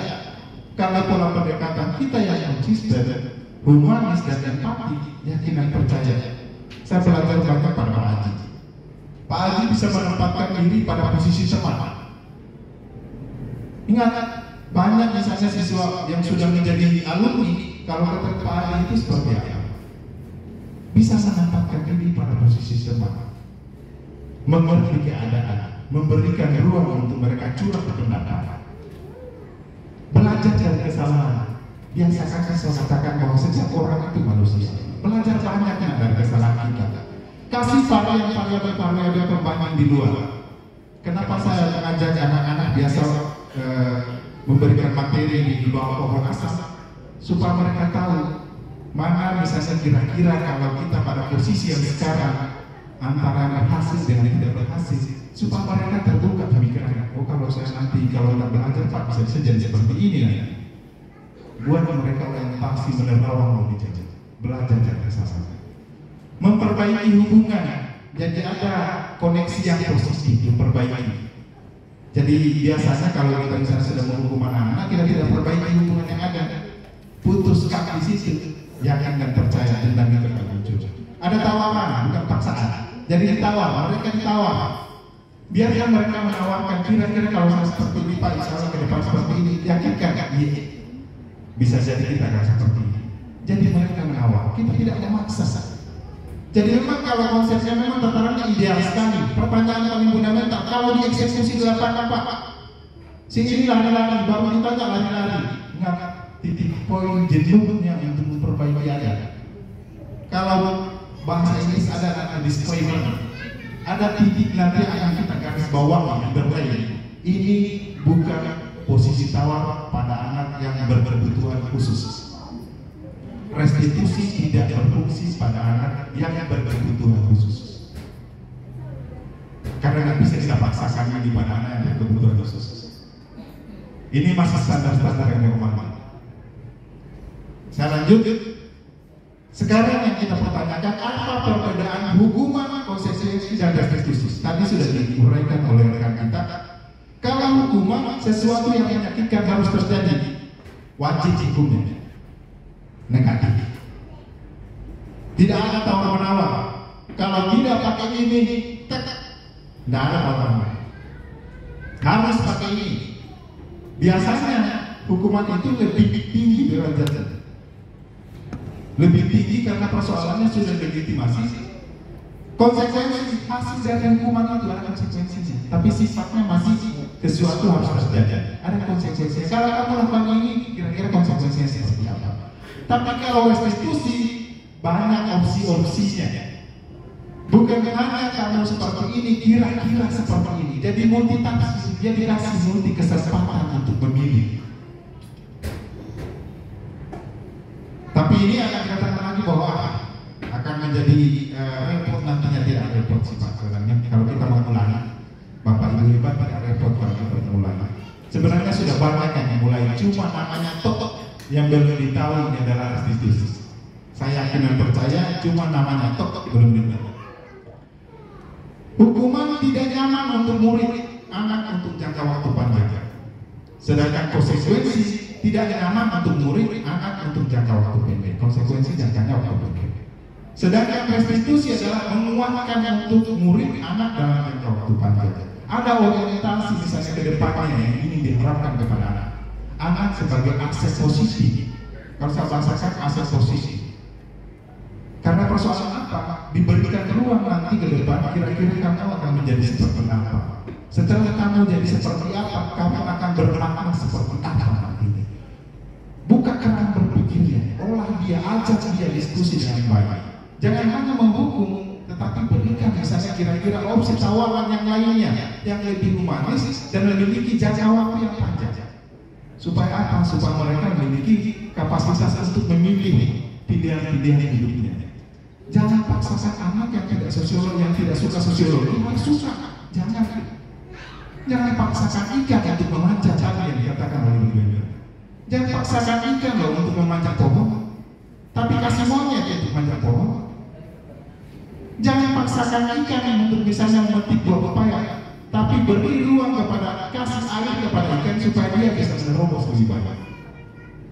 Jadi intinya adalah posisi kodratinya. Murid ini ditempatkan pada kodrat. Tuntun dia, buka baik-baik kira-kira apa keinginannya. Pertanyaannya, bagaimana kalau pelajaran saya nanti Pak, saya kasih nilai anak-anak tidak suka? Ingat, ada pola-pola pendekatan yang membuat mereka itu suka. Yakin saja, Bapak ini hebat semuanya di sini. Tidak ada mungkin banyak jalan menuju ke roda. Banyak trik yang bisa mendekatkan kita dengan siswa kita. Yakin dan percaya pasti banyak cara. Tinggal kita misalnya kelola dengan baik dan benar. Oke, saya lanjut. Restitusi fokus pada solusi. Ingat, solusi. Jadi ada solusi yang kita tawarkan. Apa yang kita lakukan, solusinya seperti apa? Buat mereka supaya apa? Supaya berpikir kritis nantinya. Restitusi mengembalikan murid pada kelompoknya. Oke, next. Nah, ini tadi sudah dipaksakan. Tadi bahwa, tapi ingat poin-poin posisi kontrol tadi dalam restitusi harus diterapkan oleh seorang guru. Sudah dibahaskan oleh rekan saya. Saya hanya berbicara dampaknya saja. Oke, dampaknya kira-kira misalnya posisi kontrol restitusinya seperti apa? Misalnya hukuman.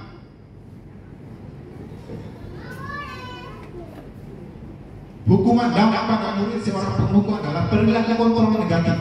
Jadi kalau kita misalnya menghukum murid kita saja, kita biarkan sebagai bola liar. Dampak pada murid seorang penghukum adalah perilaku kontrol negatif. Seperti murid mengulang kesalahan berulang-ulang kali. Kalau dalam sosiologi ada namanya teori labeling. Teori labeling itu adalah kalau bahasa Makassarnya namanya tak kalah. Tak kalah malu-malu mas kalian, tak kalah hancur-hancur mas kalian. Itu yang kita hindari.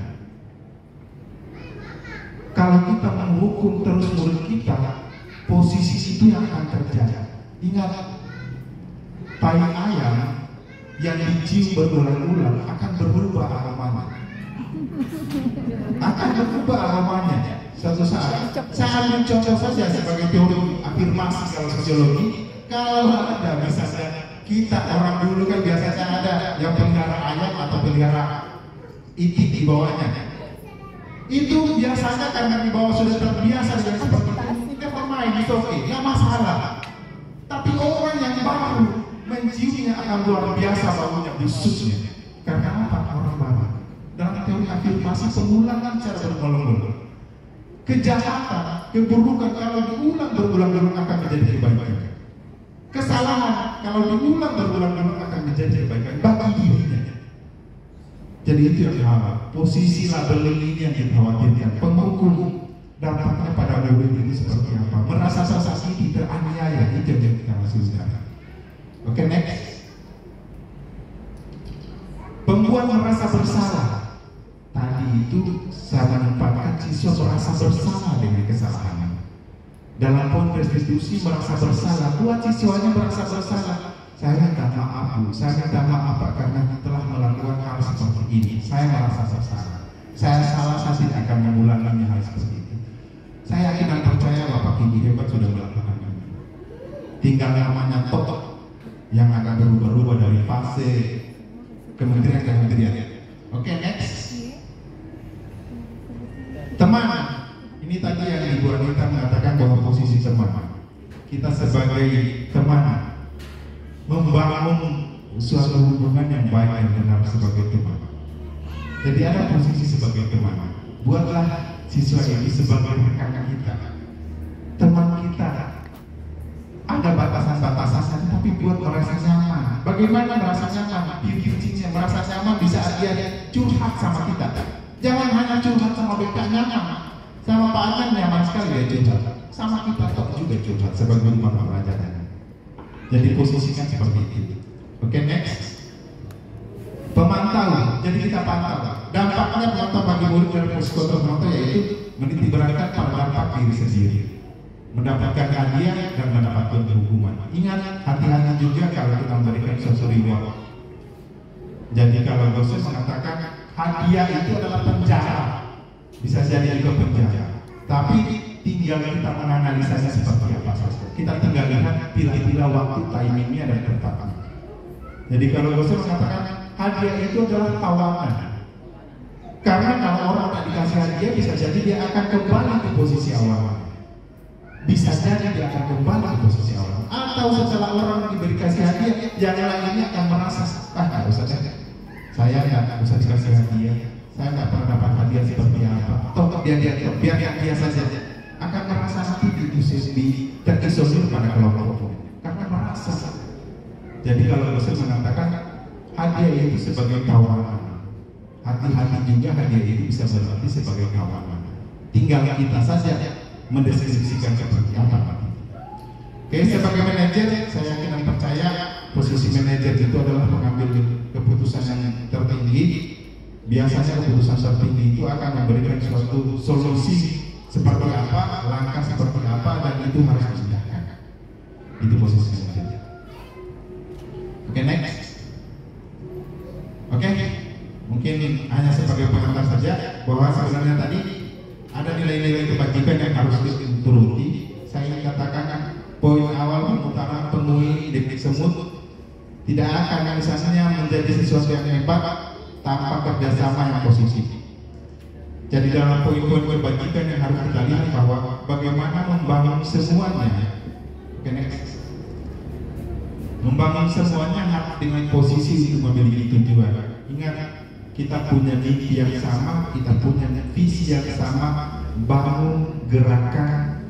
Ingat, budaya itu adalah konsep yang terkolaborasi secara budaya itu adalah bekerjanya otak, ide, behavior, dan artefak kita. Bekerjanya otak kita memikirkan dan bermimpi untuk membangun sekolah yang baik. Setelah itu, tinggal laku kita bagaimana mengakomodir supaya apa? Supaya sekolah kita lebih baik. Dan poin terakhir adalah goalnya. Hasil akhir dari seperti apa yang kita inginkan. Jadi apapun yang kita akan katakan di depan, tapak awal itu yang baik, yang posisi dari kita yakin dan percaya akan terjadi.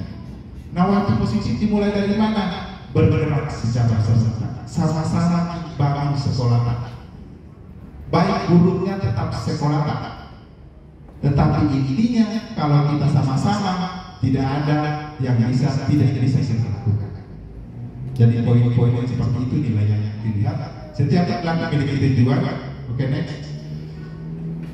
Dengan mengaitkan nilai-nilai kebajikan, yakin dan percaya nilai-nilai kebajikan, maka motivasi intrinsik akan terbangun. Ingat, motivasi yang dari dalam itu akan terbangun. Karena Kenapa? Karena melihat realitas yang terjadi, sehingga kita lebih bermotivasi untuk membangunkan diri kita. 1000 langkah bisa tercapai dimulai dari 1 langkah. 1000 langkah dimulai dari 1 langkah. Kalau kita mampu tergerak, mampu juga bergerak, dan mampu juga menggerakkan secara sama-sama. Oke? Mungkin cuma ini barangkali sebagai pentingnya. Masih ada rekan saya yang melihat saya tadi, kira-kira kapan berhentinya ya. Nah, insya Allah ke depan untuk poin nanti kita bertanya, ada nanti sesi terakhir, siapkan sama-sama. Tapi saya ingin katakan kepada teman-teman semua,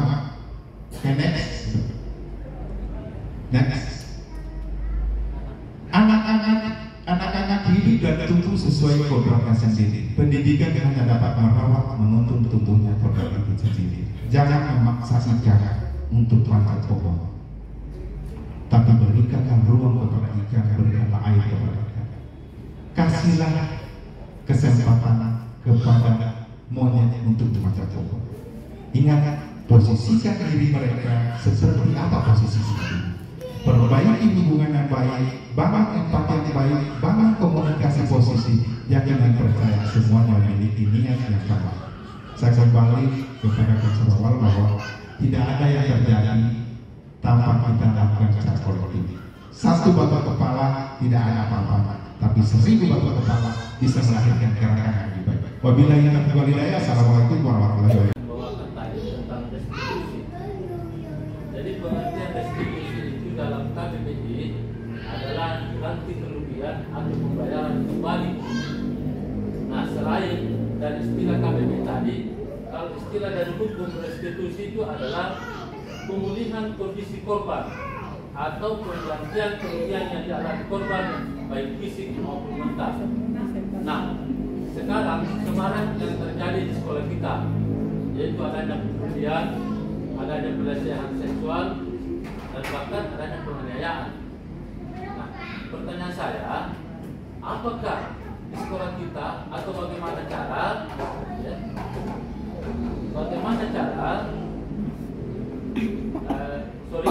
pertanyaan saya, apakah semua masalah yang terjadi di sekolah kita, terutama siswa, itu bisa direstitusi, terutama dalam hal pelecehan seksual dan penganiayaan, karena selama ini marak yang terjadi di sekolah kita.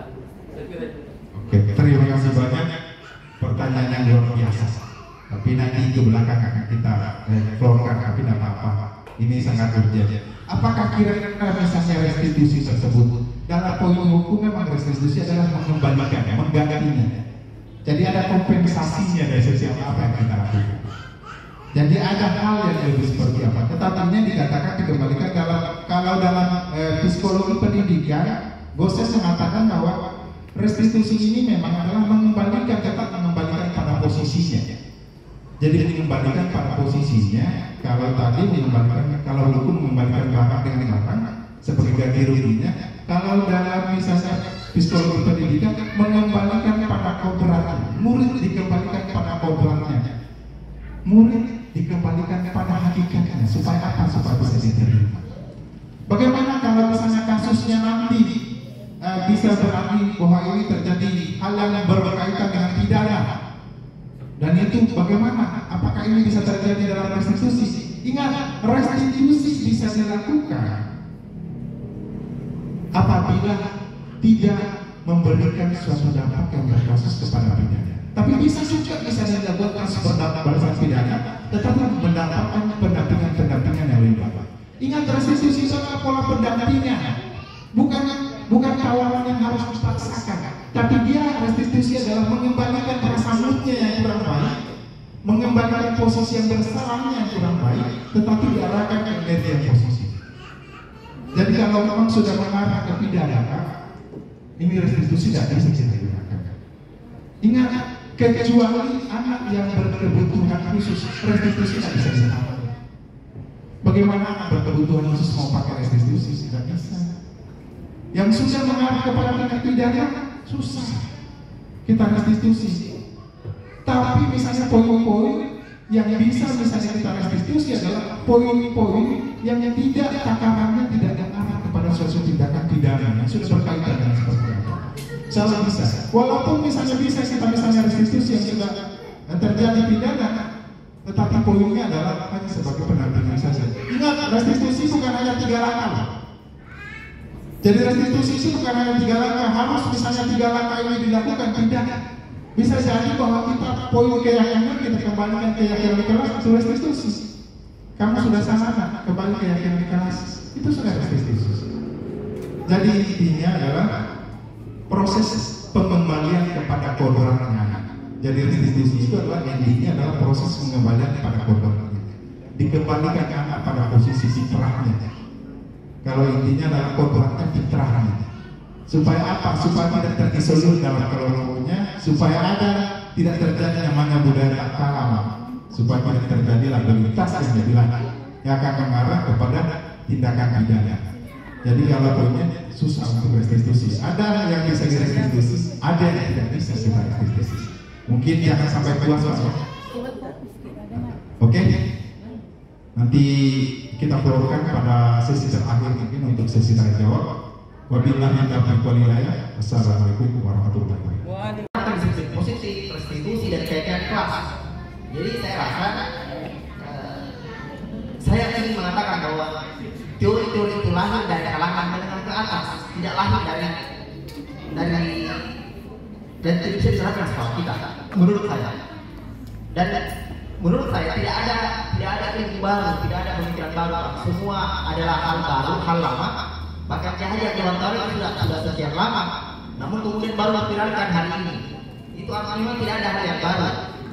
Kita hanya mungkin mengubah nama-nama saja, kurikulum merdeka, disiplin positif, tapi sebenarnya substansi dari itu semua sudah diterapkan oleh kita semua.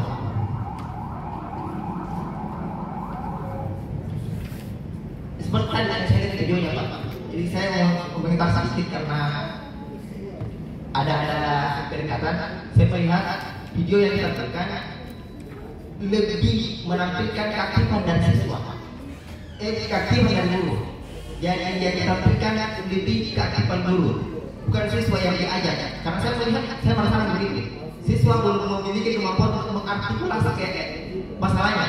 Apa masalahnya? Dia tidak tahu masalahnya apa. Masalah yang sering kita tindakan, terkait hanya masalah tidak kali tugas, datang terlambat, banyak itu. Dalam mereka dikatakan masalah yang sesungguhnya adalah masalah yang tidak dikatakan, masalah yang tidak mampu dikatakan, masalah yang tidak mampu kita lihat, dan kita tidak dapat mengintervensi. Kita hanya melihat kenapa kita terlambat, kenapa terjadi tugas. Dan seperti tadi saya lihat videonya, memang siswa tidak memiliki kemampuan untuk mengartikulasi masalahnya, apalagi mengartikulasi solusi yang ada. Sehingga saya mengatakan semua jenis platform atau pelatihan itu betul-betul harus kita modifikasi, harus berangkat dari keadaan di sekolah kita. Yang perlu saya harapkan semakin banyak diskusi seperti ini. Diskusinya harus berangkat dari data yang ada di sekolah kita.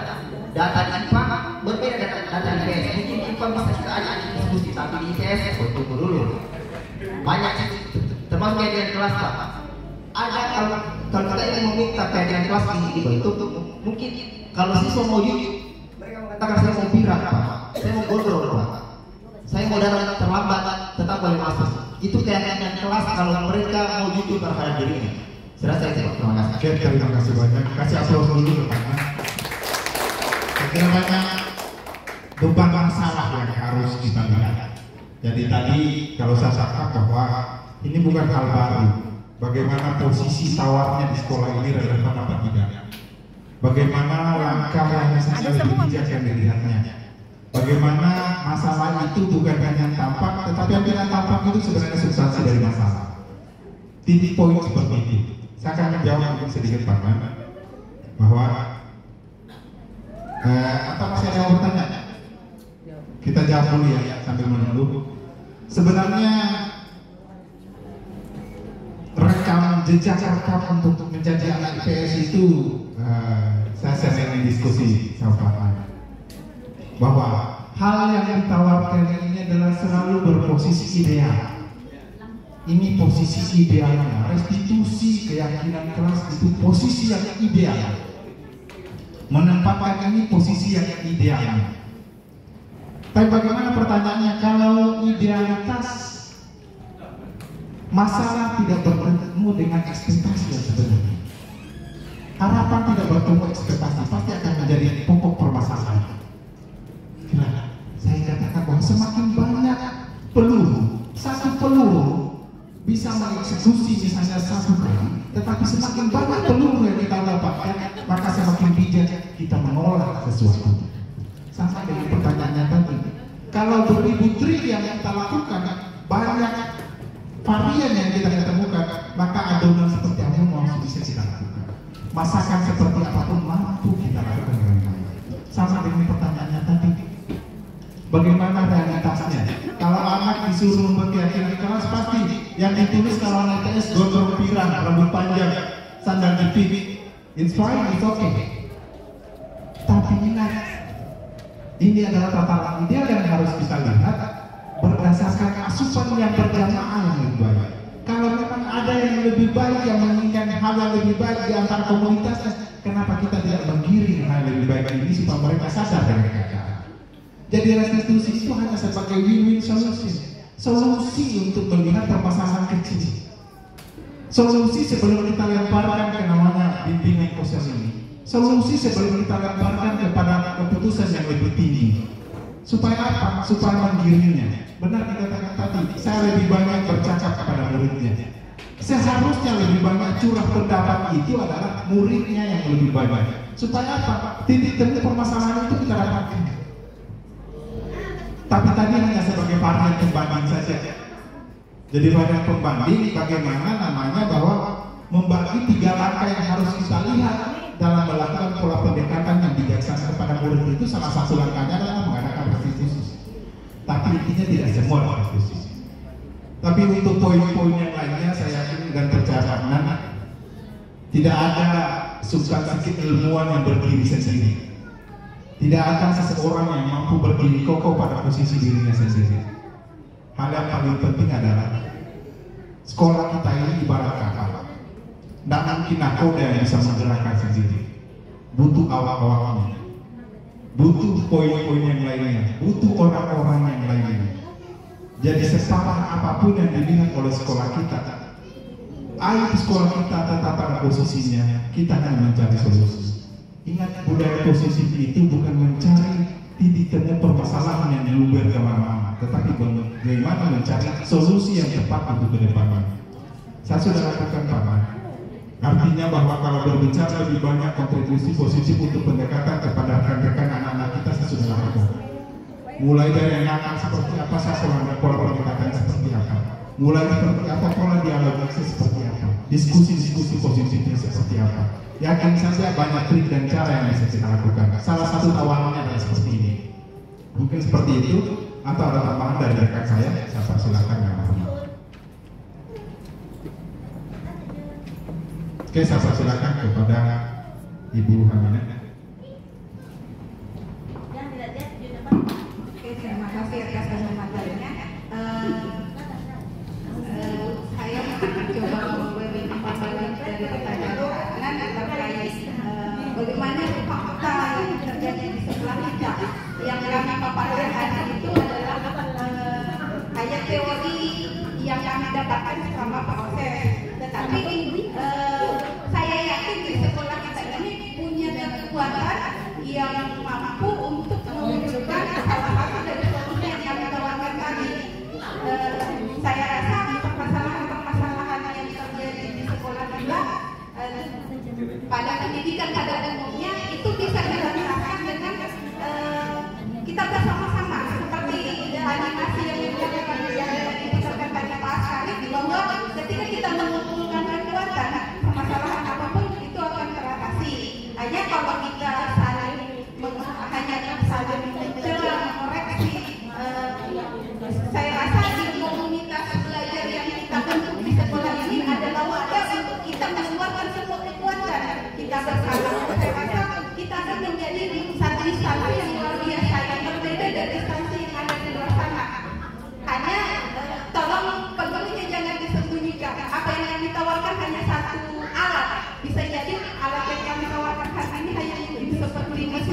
potong, tapi bisa jadi Bapak Ibu mungkin punya teknologi yang lebih canggih.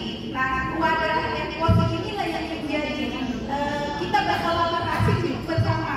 Tidak ada yang punya kelebihan di sini. Kalau orang puisi bilang lalu pasti sapi.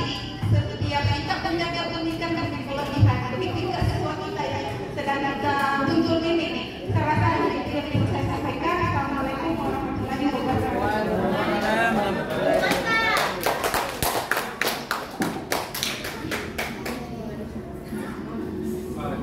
Terima kasih banyak. Tetapi yang dipaparkan oleh rekan saya rasa waktu jualan yang mempertemukan kita.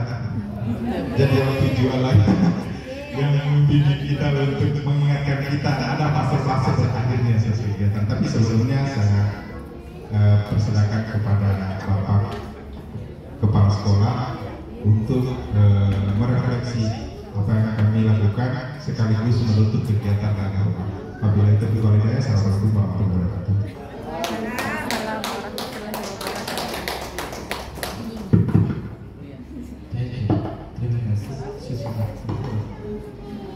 Bismillahirrahmanirrahim. Assalamualaikum warahmatullahi wabarakatuh. Waalaikumsalam warahmatullahi wabarakatuh. Alhamdulillahirrahmanirrahim. Wassalatu wassalamu ala sayyidina nabiyyi wal mursalin wa ala alihi wa ashabihi wa man tabi'ahum bi ihsanin ila yaumil qiyamah. Bapak Ibu yang saya hormati, istimewa kepada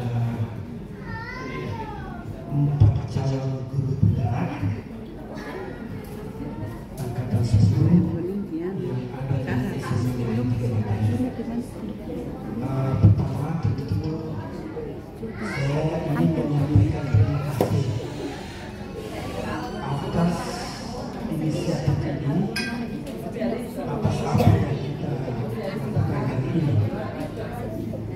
Dan tentu sebelumnya saya menyampaikan terima kasih karena saya sedang kemarin sore saya ke kampung jadi orang posisi saya sebagai anak yang pertama sebenarnya harus ke kampung lebih penting dari saya untuk menjemput ayah ini. Saya mau berangkat pagi-pagi tapi kedinginan di kampung administrasi. Akhirnya saya telepon ibu Aminah dan diangkat. Jadi jangan membiasakan diri bergeser dari jadwal yang telah direncanakan. Jangan bergantung pada satu orang pimpinan. Saya pernah mendengar dan membaca di sebuah literatur bahwa mengapa kita lama dijajah. Itu karena bangsa kita ketergantungannya pada satu pimpinan yang sangat besar, sehingga perjuangan mengusir penjajahan itu jatuh bangun. Ketika pimpinan yang karismatik meninggal, lama lagi stagnan, tidak ada perlawanan, baru muncul lagi ini kita lama sekali saja. Karena itu di sekolah ini kan ada jadi kepala sekolah itu sosoknya saja yang biasa tidak ada di sekolah. Apalagi kita sudah mengatur regulasi perputaran kepemimpinan harian di sekolah itu berjalan otomatis. Ini sekaligus bentuk pembelajaran kepada kebetulan yang sekarang dipilih oleh Allah untuk duduk di majelis pimpinan. Suatu waktu nanti diberi betul mandat oleh Allah untuk menjadi pimpinan, maka saya kira akan menjadi terbiasa. Saya masuk ke sini. Destinasi aksi nyata, destinasi penyebaran, berbagi aksi nyata budaya positif di lingkungan sekolah. Pertama, mungkin saya tidak menyaksikan materi dari Ibu Hamina, tetapi saya menganggap sekiranya bisa diulang kembali, maka mungkin kita berawal dulu dari Ibu Ika Riani. Jadi budaya positif itu berfokus pada kesepakatan kelas atau keyakinan kelas. Karena itu pengukurannya di SKP itu ketika kita memilih budaya positif sebagai induk RHK kita, maka yang diukur itu adalah kesepakatan kelas. Jadi hanya 3 pertanyaan Bapak Ibu sana. Apakah pertanyaan pertama itu apakah guru memberikan reward atau penguatan pada perilaku murid yang mendukung kesepakatan kelas? Dan nilai itu hanya 3. Tidak dilakukan tapi belum efektif, dan dilakukan sudah efektif. Ini ada catatan kalimat yang memberikan pertanyaan. Ini ada rekomendasi. Nah, kenyataan di kita, teknik membuat kesepakatan kelas, cara merumuskannya itu kan belum kita paham. Nah, harusnya materi yang diberikan itu didahulukan dan betul-betul mantap dalam perumusan kesepakatan kelas, sehingga meyakinkan semua guru bisa membuat keyakinan kelas. Kesepakatan kelas. Jadi keyakinan kelas itu lahir setelah kesepakatan kelas dirayakan. Jadi dirumuskan dulu. Perumusannya tadi sudah dijelaskan demikian. Ini merumuskan melibatkan 2 pihak. Jadi difasilitasi guru dan murid. Tapi lebih banyak guru ini hanya berperan sebagai pemandu. Muridlah yang merumuskan itu. Mengapa dibutuhkan guru sebagai pemandu? Karena jangan sampai seperti yang disampaikan Pak tadi, lari ke semau gue. Ero-ero anak-anak kan. Mereka menjelaskan ke lap-lapnya ke mana? Punah tangan ini hadir. Jamin mbak ini jamin meyakini apa-apa sama. Jadi guru tetap harus sebagai pemandu dalam menyusun kesepakatan kelas. Bisa dibayangkan bagaimana kepala SD mau merumuskan kesepakatan kelas? Mana ceceng yang salah, dengan musuh-musuh. Jadi setelah kesepakatan kelas lahir baru dirayakan sehingga menjadi sebuah keyakinan. Keyakinan berarti setiap murid di kelas itu dengan guru yang bersangkutan itu sudah melakukan internalisasi. Betul-betul yang paham itu butir-butir kesepakatan. Setiap siswa, setiap murid. Ini. Jadi harusnya ini didudukkan yang pertama. Dan saya ingin sampaikan Bapak Ibu, ternyata ketika Bapak Ibu diobservasi, kemudian dideskripsikan hasil observasi di kelas oleh para observer, maka kemudian itu Bapak Ibu tindak lanjuti.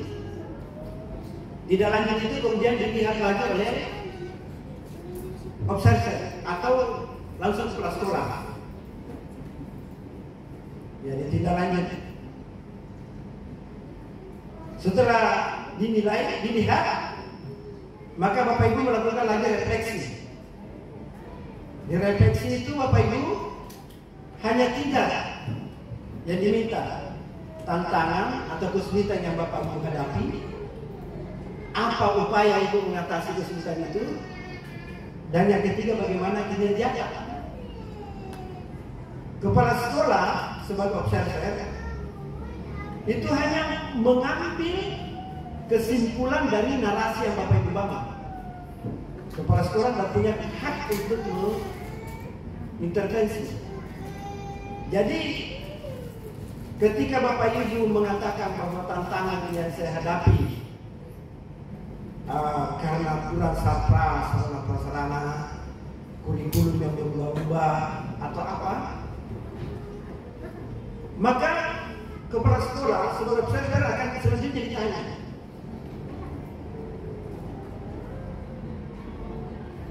kesulitan yang dihadapi oleh guru.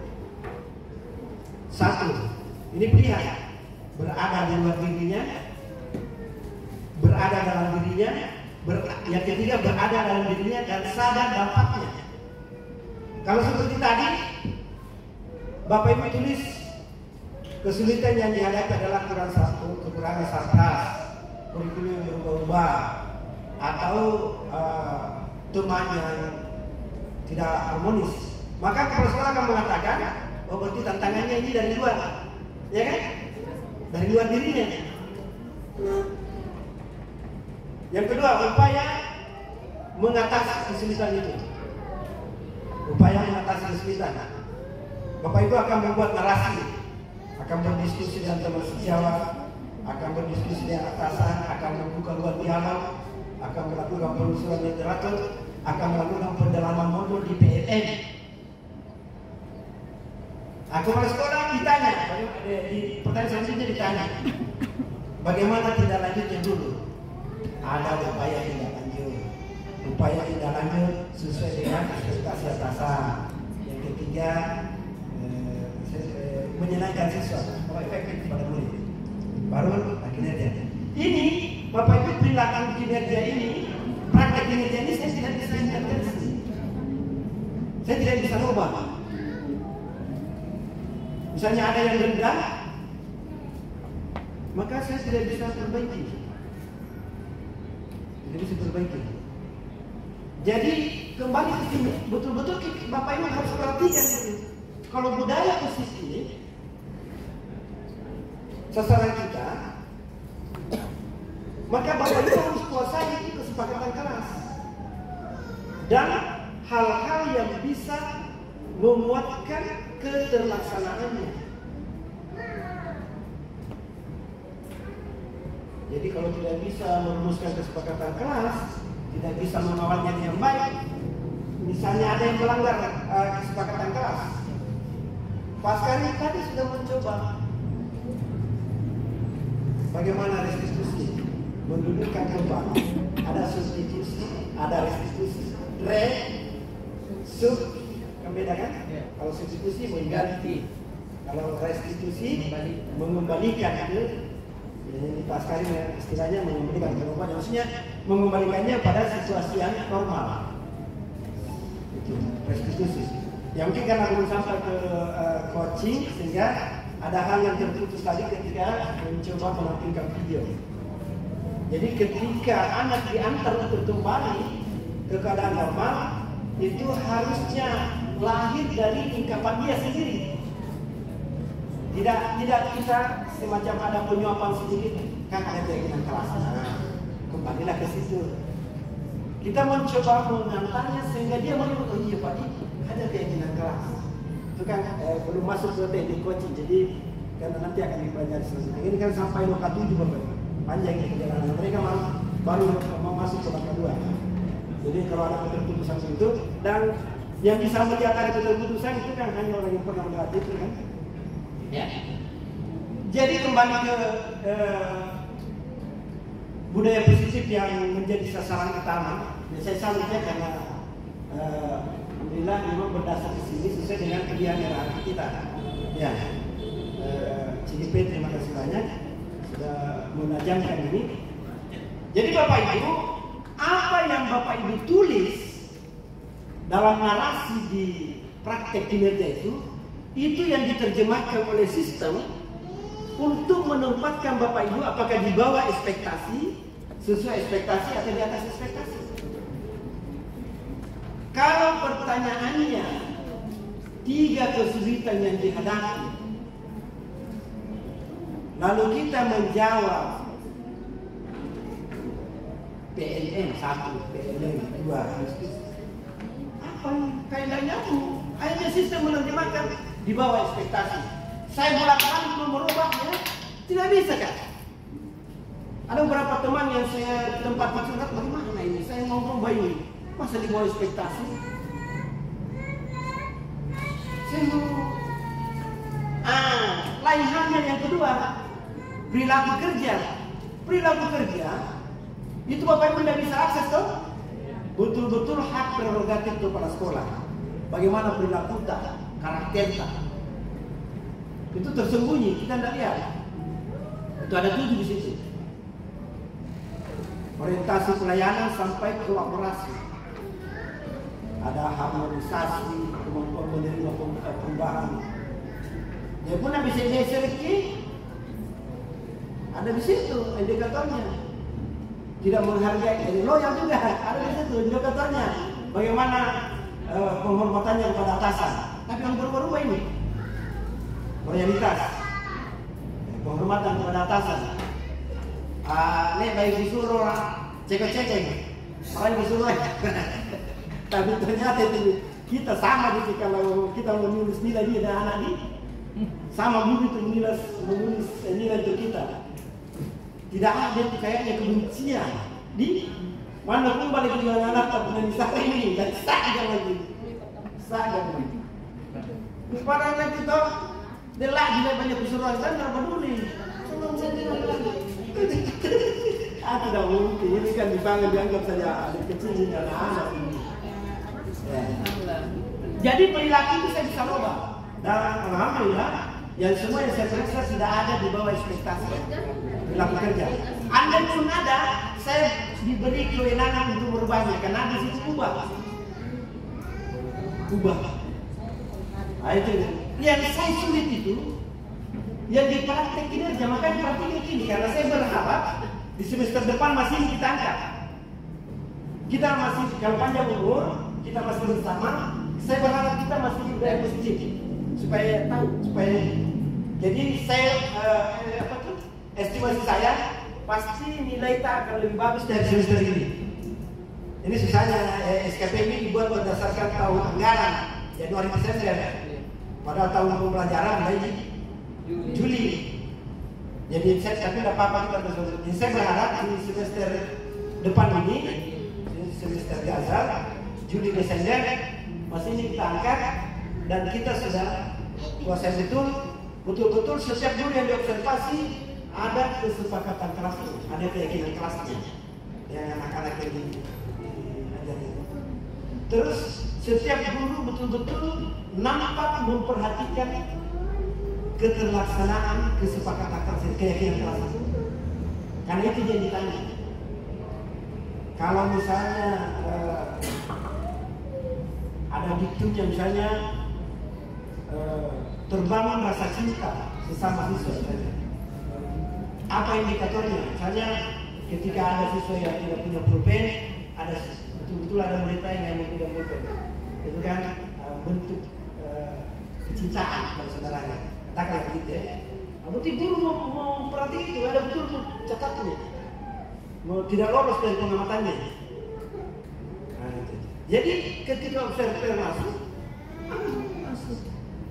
Ya, semua praktek kinerja itu kan yang dinilai kan hanya 2, praktek kinerja ada 3 tahapan dan perilaku kerja.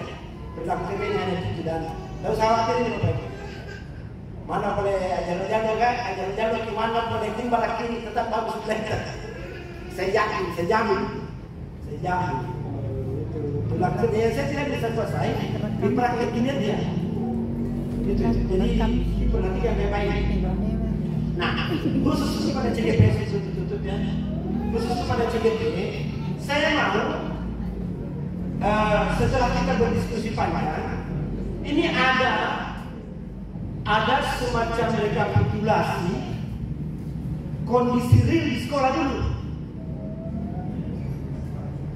Kondisi real di sekolah yang perlu ditangani. Khususnya terkait pembangunan budaya positif ini.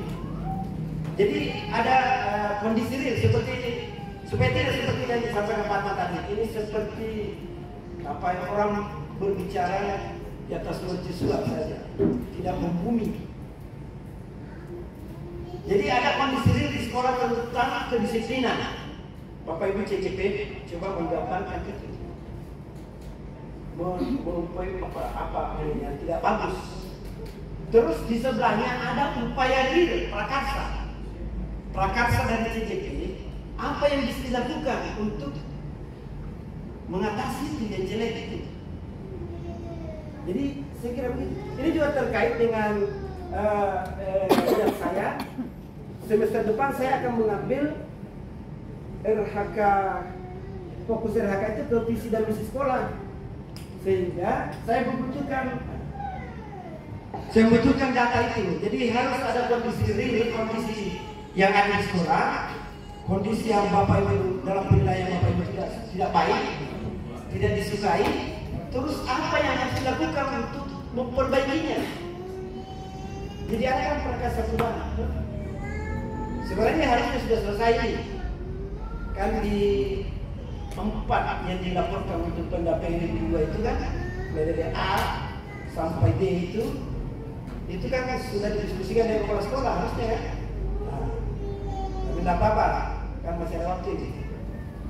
Jadi mohon dipaparkan ada narasi lah atau pointer-pointer tentang kondisi real di sekolah. Tidak usah sekedar-sekedar Bapak Ibu. Angkat saja apa yang disukai. Misalnya tidak apa-apa pribadi-pribadi. Karena ini kan maksudnya baik gitu. Pribadi-pribadi. Terus tapi harus ada solusi. Jangan ada apa seperti istilahnya yang bilang tadi? Ya pintar mengkritik tapi tidak ada solusi. Tidak. Saya mau kita holistik, komprehensif. Ada masalah, ada solusi disalahkan. Jadi tidak ada duri-duri yang akan menusus. Apa-apa didialogkan saja. Dan kita kan tahu tempat-tempatnya kalau saja pribadi, dialogkan secara pribadi. Jangan diumumkan. Saya kira ini, jadi saya terima kasih banyak. Jadi mohon diperbaiki nanti ada kondisinya terus ada prakarsa perubahannya untuk membangun budaya positif di lingkungan sekolah. Saya kira terima kasih Bapak Ibu CGP, calon guru penggerak angkatan 10 SMA Negeri 3 Bantai, ada Pak Askari, ada Ibu Mubena, ada Ibu Ramina, yang diberikan kesempatan besar untuk Pak Kahar belajar banyak dari apa yang kita alami hari ini, dan seluruh yang berada di belakangnya Pak Kahar juga punya kesempatan besar untuk belajar. Jadi SMA 3 ini setelah Ibros ada 4 orang, dan setelah 4 orang ini ada lagi 1 orang, dan setelah 1 orang ini ada lagi 40 orang. Ya, ya. Jadi semua harus berupaya maksimal, dan saya titip ke Ibu Ros dan 5 orang ini supaya melatih saudara-saudaranya untuk bisa juga masuk ke pergerakan. Kalau tidak lulus, nanti saya tunda nilai dari saya. Kalau tidak lulus saudaranya.